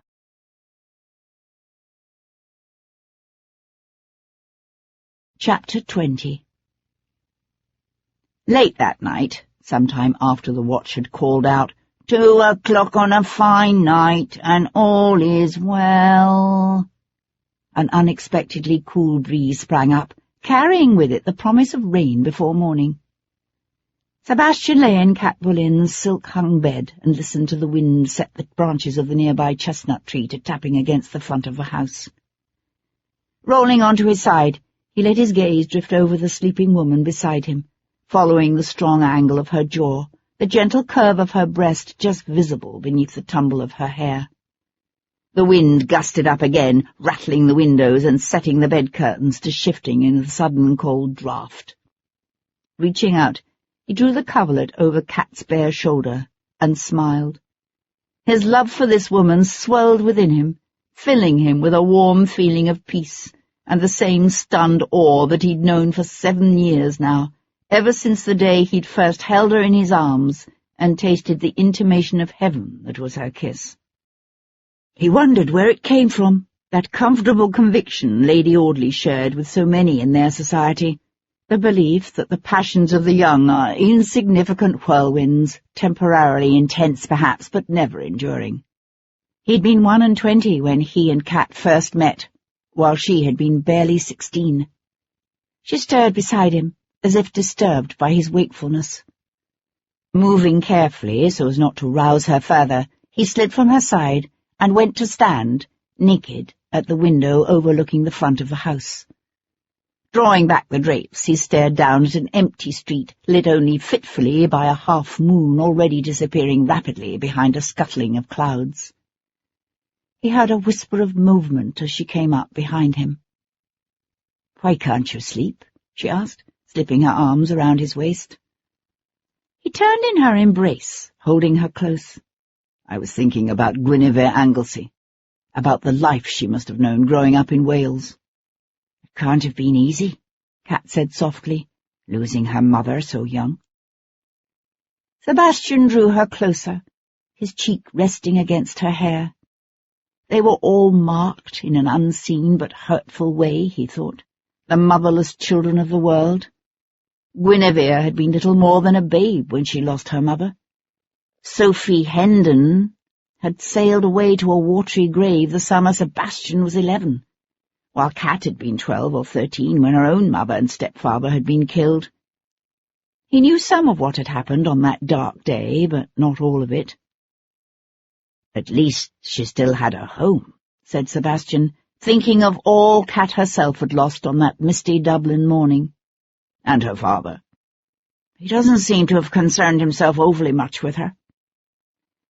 Sebastian was silent for a moment, remembering his own father's bitter withdrawal on that long-ago summer of death. Perhaps, yet he cared enough not to want to see her married to a penniless young man. Kat tilted her head to look up at him. "Yes, but for her sake, I wonder. Or his."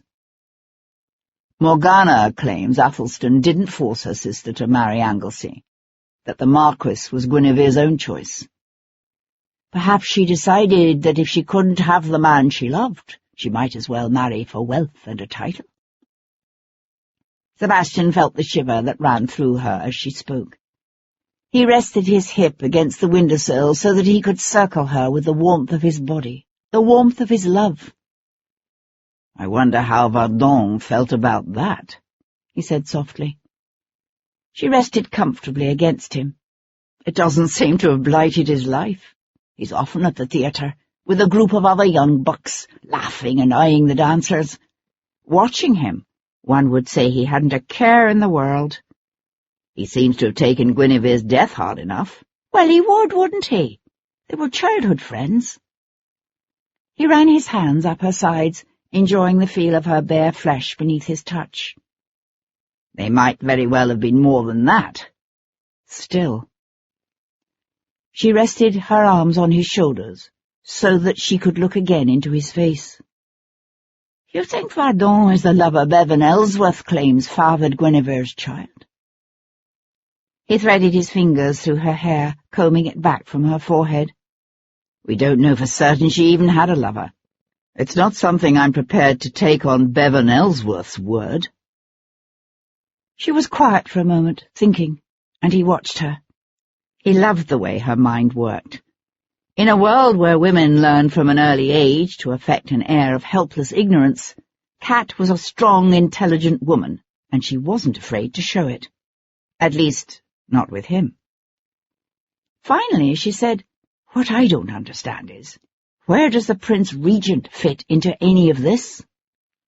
Sebastian blew out a long breath. "I suppose it's possible her murder was completely cold-blooded, that her killer's sole purpose was simply to use her to cast suspicion upon the Prince Regent and increase his unpopularity. But if that were true, then why select Guinevere Anglesey as the victim? Why not Lady Hertford, or one of the other women with whom Prinny has been closely linked? Perhaps she was simply convenient. Sebastian ran his hands up and down her arms, his gaze on the night-darkened window beside them. Somewhere out there, somewhere, in some corner of this sprawling, dangerous city, lay the answer to what had happened to Guinevere Anglesey and why. If he only knew where to look. It would help if Lovejoy could find out where she went in that hackney. Her Abigail might know. By now, the clouds had completely covered the moon, plunging the street below into a gloomy darkness, only faintly illuminated by the feeble glow of the street lamps. A shadow seemed to detach itself from the house at the corner, a phantom of a shape that was there and then gone. "What is it?" Kat asked, when Sebastian leaned forward, his hand tightening on the drapes beside them. "I thought I saw something. A man watching the house." "It's just shadows. The trees moving in the wind." She pressed her chilled body close to his. "Come back to bed."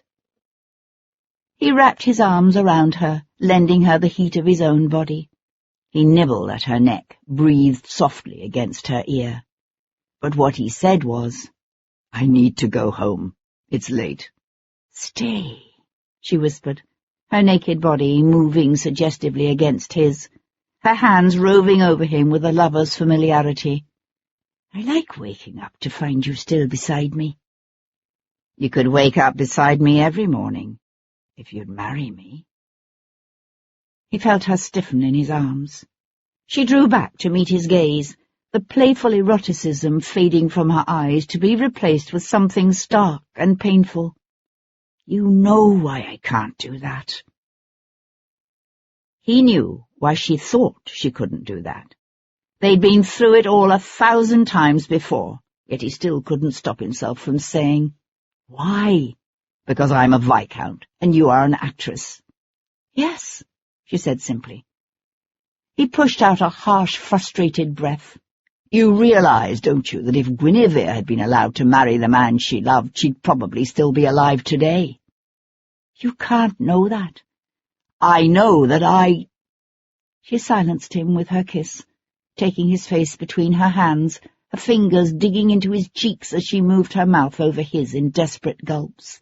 "Don't," she said, her voice rough, her breath warm against his face. He knew she loved him. It shone in her eyes, was there with each trembling breath. And it struck him as the cruelest of ironies that if she had loved him less, she would have married him. Wordlessly, she threaded her fingers through his, drawing him away from the window toward the warm embrace of her bed. And he went with her, because the shadows in the darkened street below were simply the trees moving in the wind, and it was hours still until dawn. He had time to convince her that she was wrong, that far from ruining his life by marrying him, she was the only thing that could save him. He still had time. He told himself they had all the time in the world. His sleep was often troubled by dreams, haunting, recurrent images of red-coated phalanxes of soldiers, their faces coated with dust, their lips tightly set as they marched toward death. Of stone walls battered and blackened by the howling shriek of artillery, a child's cry, a woman's scream, the buzzing stench of death, the remains of men and horses so dismembered as to become indistinguishable. But that night he dreamed of Kat. She lay upon his bed, dressed in her bridal finery. The golden light of the bedside candle cast flickering shadows across the pale perfection of her features, the delicate flesh of her closed eyelids. He knelt beside her, the silken hangings of his bed whispering softly around him. Yet he knew no joy, only the pain of tears that swelled his throat but refused to fall. Confused, he reached out to close his hand over hers, and then he understood, because her hands were cold beneath his, and when he kissed her, her lips did not respond, her eyes did not open. Her eyes would never open again, and he knew then that her wedding finery had become her shroud. He awoke with a jerk, his breath coming hard and fast, his heart pounding uncomfortably in his chest. Turning his head, he found her asleep beside him, her hair spilling dark and beautiful about a cheek flushed with life, her breath sweet against his face. And still he had to touch her, to feel her body warm beneath his hands. In the hushed light of dawn she stirred, reaching for him even before her eyelids fluttered open. She skimmed her palms down his arms to his bare hips. He buried his face in her hair, breathed in the familiar sense of rosewater and the sweet essence of this woman, and felt his love for her like a throbbing ache in his heart. She was warm with sleep, but softly pliant against him, murmuring gentle words as his hand found her breast. She wrapped one leg around him, sliding her foot up his calf in invitation. He rolled on top of her, her hand guiding him inside her. He closed his eyes, trailed a line of kisses down her neck as he moved gently within her. She was warm and alive, and in his arms. And still he knew a deep and abiding fear that would not be stilled.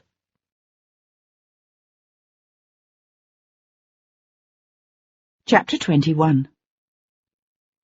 Sebastian's valet was an earnest, softly rounding man named Sedlow, who had been in Sebastian's employ for just over a year.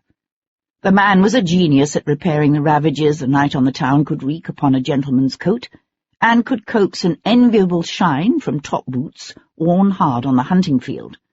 But when Sebastian appeared later that morning with a brown paper-wrapped parcel containing a pair of badly cut trousers and an old-fashioned greatcoat, such as a Bow Street runner might wear, Sedlow paled and recoiled with horror. "My lord, you can't seriously mean to appear in those rags in public?" Pausing in the act of tying an unfashionably dark and coarse neckcloth, Sebastian glanced over at his valet. "They're hardly rags, and I don't intend to drop into whites in this rig, if that's what you fear. But someone could still see you." Sebastian raised one eyebrow. "Do you fear such a sighting might do irreparable damage to my reputation?" Sedlow sniffed. "Your reputation? No, my lord. Noblemen are allowed to be eccentric." "Ah, I see.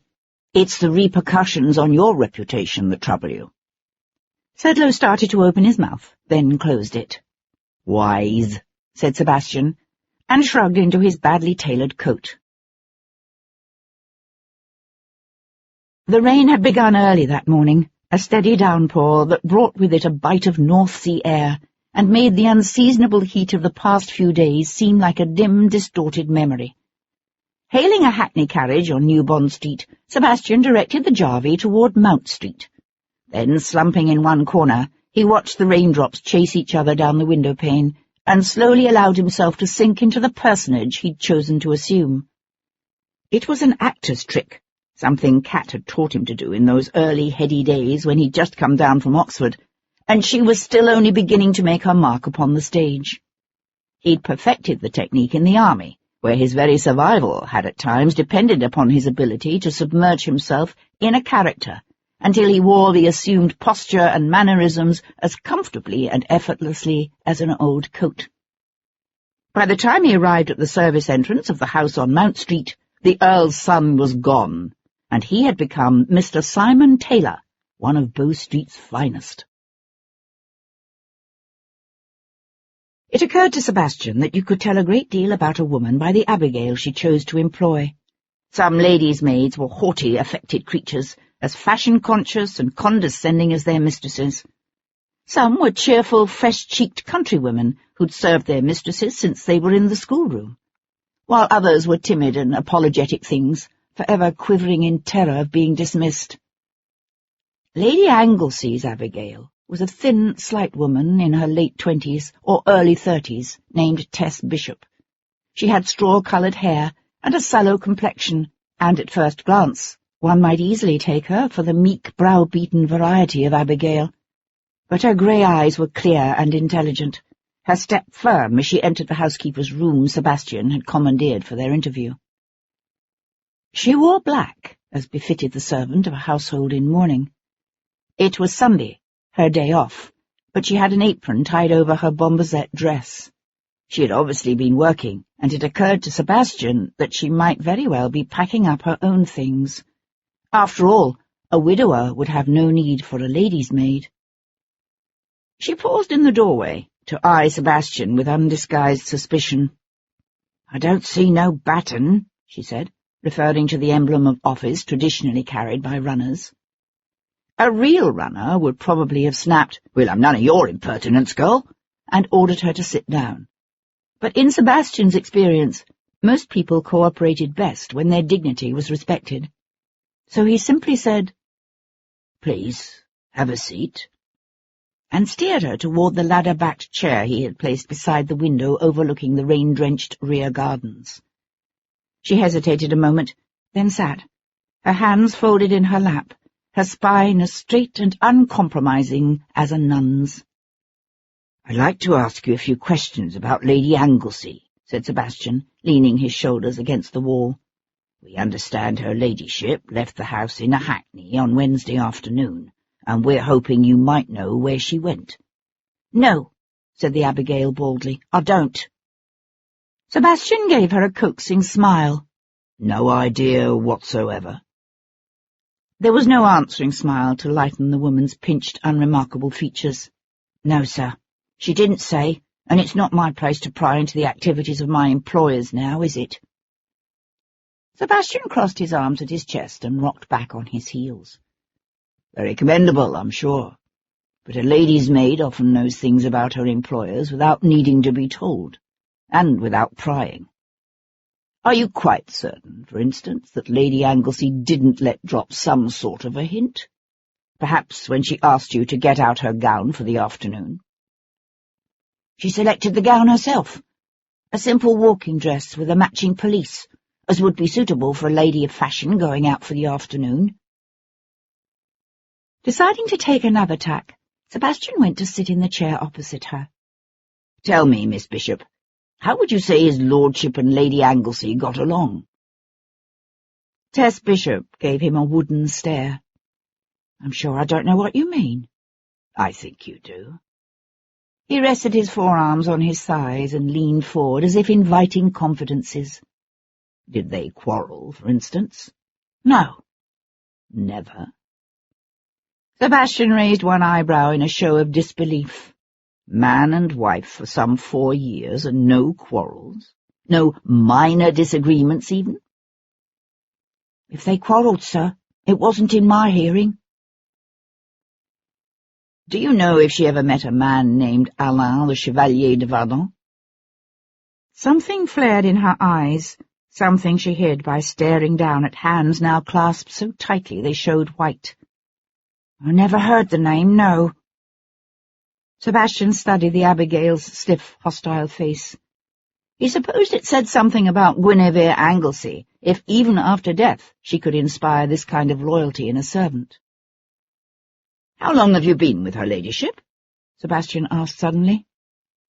4 years, said Tess Bishop, relaxing slightly. "I came to her just before she married his lordship." Sebastian leaned back in his chair. "I suppose it's natural for a young lady about to make such a brilliant alliance to want to provide herself with a more experienced Abigail than the one she'd brought with her from the country." "That's not the way it was at all. This was my first position." "Your first?" "That's right. I used to be a seamstress while my David was a carpenter. But he was pressed into the Navy, right before the bombardment of Copenhagen." She paused. "He was killed." "I'm sorry," said Sebastian, although it seemed a pathetically lame sop to offer her. "After that, I supported us as best I could, but—" Her voice trailed off, as if she regretted having said so much. Us? Sebastian prompted. We had a baby. A girl. Tess Bishop turned her face slightly toward the window, so that she was no longer looking at him. I took sick. When I couldn't make my quota, they let me go. And then my baby took sick too. Sebastian watched her slim throat work as she swallowed. It was a familiar enough story, a tragedy enacted 1,000 times or more a year in London, Paris, in every city across Europe. Women barely eking out a subsistence wage, caught by illness or a downturn in the fashion industry, and thrown onto the streets. Most turned to prostitution or theft, or both. They had no choice. But that didn't stop the moralists from condemning them as sinful women and railing against them as the source of all corruption and decadence. As if any woman in her right mind would willingly embark upon a path certain to lead to disease and death, and an unmarked grave in some noisome churchyard's poor hole. I was desperate, Tess Bishop said in little more than a whisper, a flush of remembered shame colouring her cheeks. I finally took to begging in the streets. Lady Anglesey, she took pity on me, brought us in and gave us something to eat, even had in a doctor for my little one. Sebastian looked at the woman's thin shoulders, at the starched white cap that covered her bowed head. But it was too late, she said after a moment. My Sarah died that very night. Out in the garden, the rain had eased up, although the clouds still hung grey and heavy over the city. From here, Sebastian could see the outlines of a large glass and frame conservatory, its panes steamy with moisture. This was a side of Guinevere that no one had showed him before, and one he suspected wasn't exactly typical. He wondered what had moved her to extend the hand of salvation to this woman. A chance meeting of the eyes, perhaps? Some intuitive recognition by the young, heartsick Earl's daughter that this other woman, this widowed mother of a dying babe, knew a despair far, far greater than her own. I wanted to die too, said Tess Bishop, her voice little more than a whisper. But Lady Guinevere, she said I mustn't. She said, if we're given a hard road to walk in life, we just have to fight to find some way to make what we want out of what life has given us. And she hired you as her lady's maid, even though you'd no experience? Tess Bishop's head came up, her lips crimped together in stubborn pride. I worked hard to learn, and I'm quick. I haven't let her ladyship down. I'd do anything for her. You're letting her down right now, said Sebastian, pressing his advantage. If you were really willing to do anything for her, you'd help me figure out who murdered her. She leaned forward, her small grey eyes flashing with unexpected fire. I can tell you who killed her. His name is Bevan Ellsworth. He's Lord Anglesey's nephew, and he's wanted her dead ever since the day she married his uncle 4 years ago. Wanting someone dead and actually going so far as to kill them are two very different things. Tess Bishop shook her head, her nostrils flaring on a hastily indrawn breath. You didn't hear him. You didn't hear him when he came here. When was this? Just last week. Monday, I think it was. He came storming into the house while her ladyship was at breakfast, shouting so loud we all heard him, about how his creditors had learned she was with child, and that he might not be the next Marquis of Anglesey after all. He said they were threatening him, threatening his life even. And then he threatened her. Threatened her? How was that? He said he'd see her dead before he'd let her foist her bastard in his place.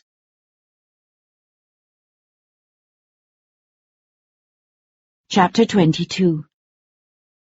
A sampler hung on the wall just behind the Abigail's head. A sampler worked in silk thread against a linen background. Sebastian stared at it, at the neatly stitched flowers intricately entwined around the letters of the alphabet. But he wasn't really seeing it. He was remembering the glitter of hatred in Bevan Ellsworth's eyes, and the sound made by a boy's arm breaking on the playing fields of Eton. "What did her ladyship do?" Sebastian asked. "She told him to get out. And when he said he'd go all right and tell everyone who'd listened that she'd been playing the whore, she—" The Abigail's voice trailed off. "She what?"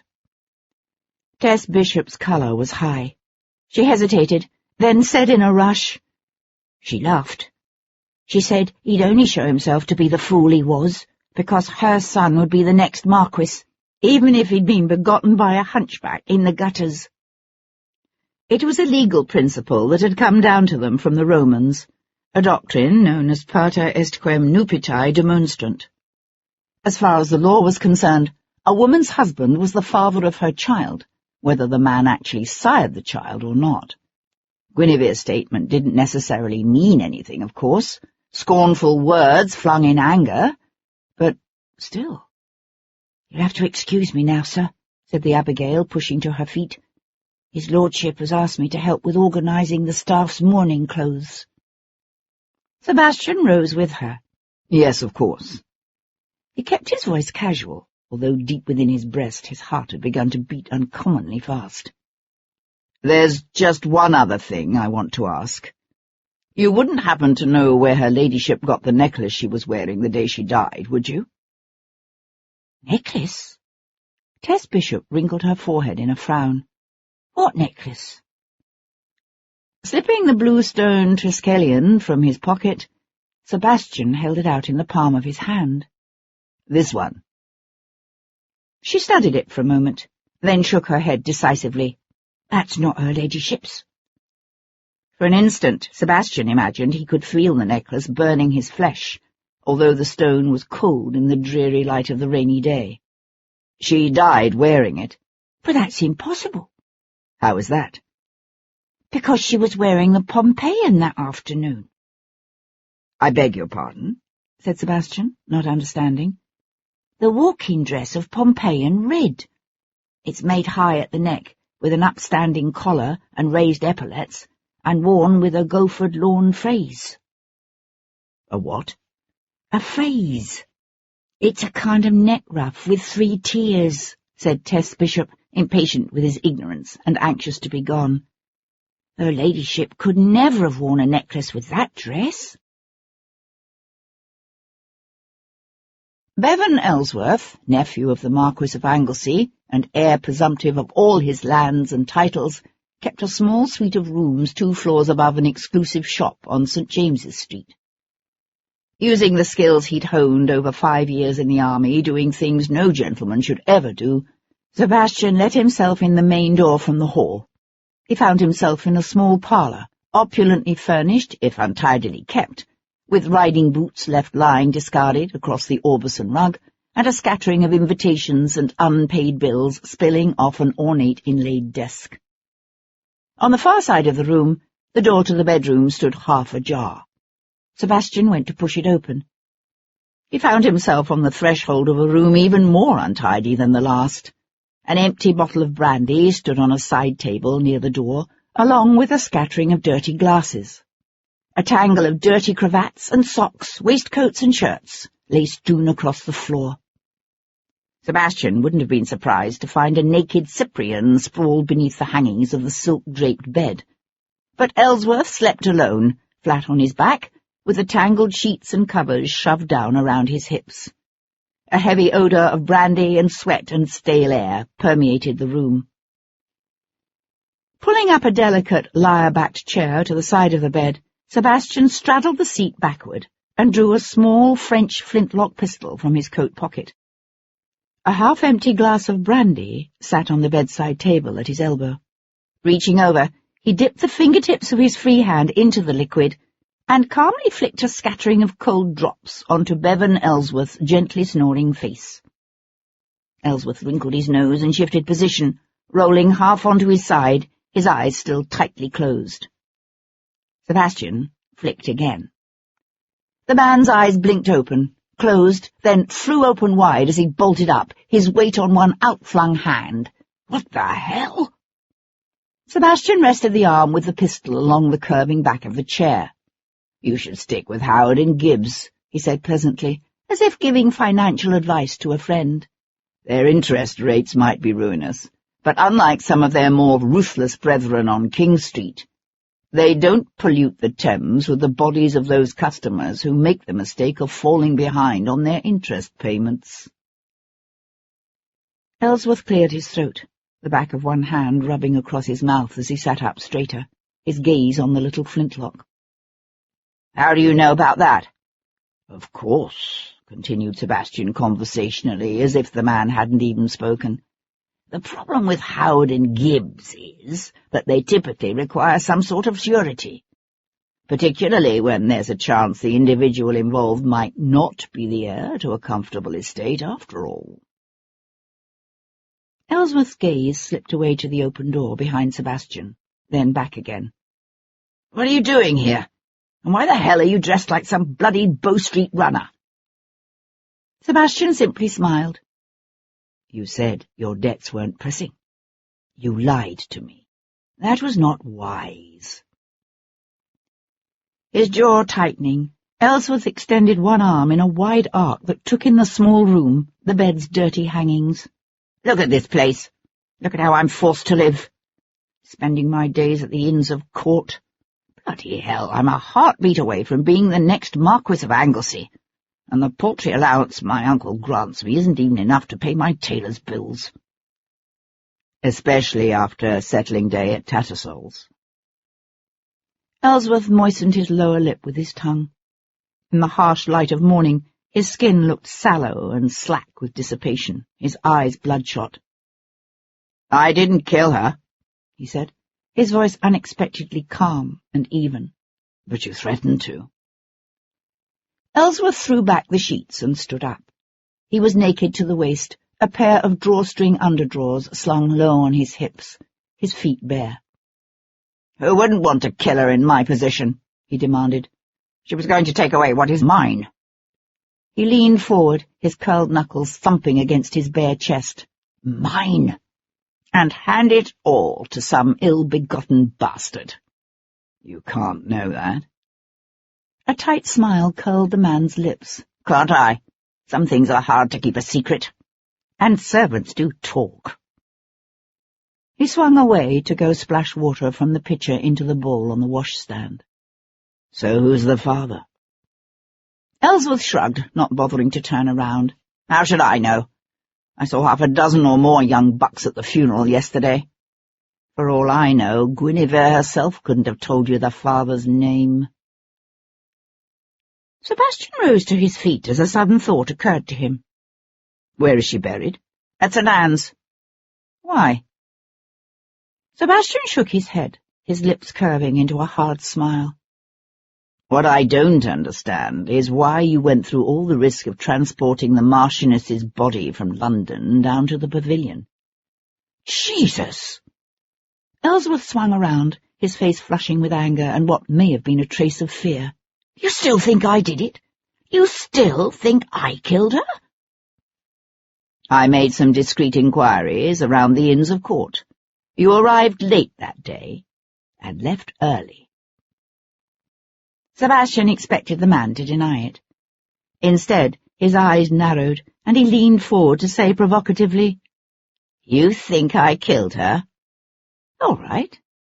Then let's see you prove it." The narrow staircase leading down to the street door was dark in the rainy day gloom. Halfway down the second flight, Sebastian passed a fleshy young dandy labouring up the steep steps. The man with flaxen hair and a florid complexion he remembered having seen with Ellsworth at Brooks's. Studying the man's protuberant eyes, his moulded, almost feminine lips and weak chin, Sebastian thought the man's sense of familiarity might come from his unfortunate resemblance to the portly, ruddy-faced princes of the House of Hanover. Then, as the man reached the first floor and turned, his profile was silhouetted against the grey light above in a way that made Sebastian realize he did know this man after all. He was Fabian Fitzfrederick, natural son of Frederick, Duke of York, second son of George III, and next in line behind Princess Charlotte to the thrones of England, Scotland, and Wales. The friendship might mean nothing, of course. Legitimate heirs to the throne were dangerously scarce, but over the years George III's 7 sons had sired scores of illegitimate children. If Guinevere Anglesea's body had been found any place other than in the private apartments of His Highness the Prince Regent, Bevan Ellsworth's friendship with an illegitimate member of the royal family would have been insignificant. It still might be insignificant, although Sebastian decided it wouldn't hurt to look into Fabian Fitzfrederick's activities on Wednesday last. But first, Sebastian intended to pay a visit to St. Anne's churchyard.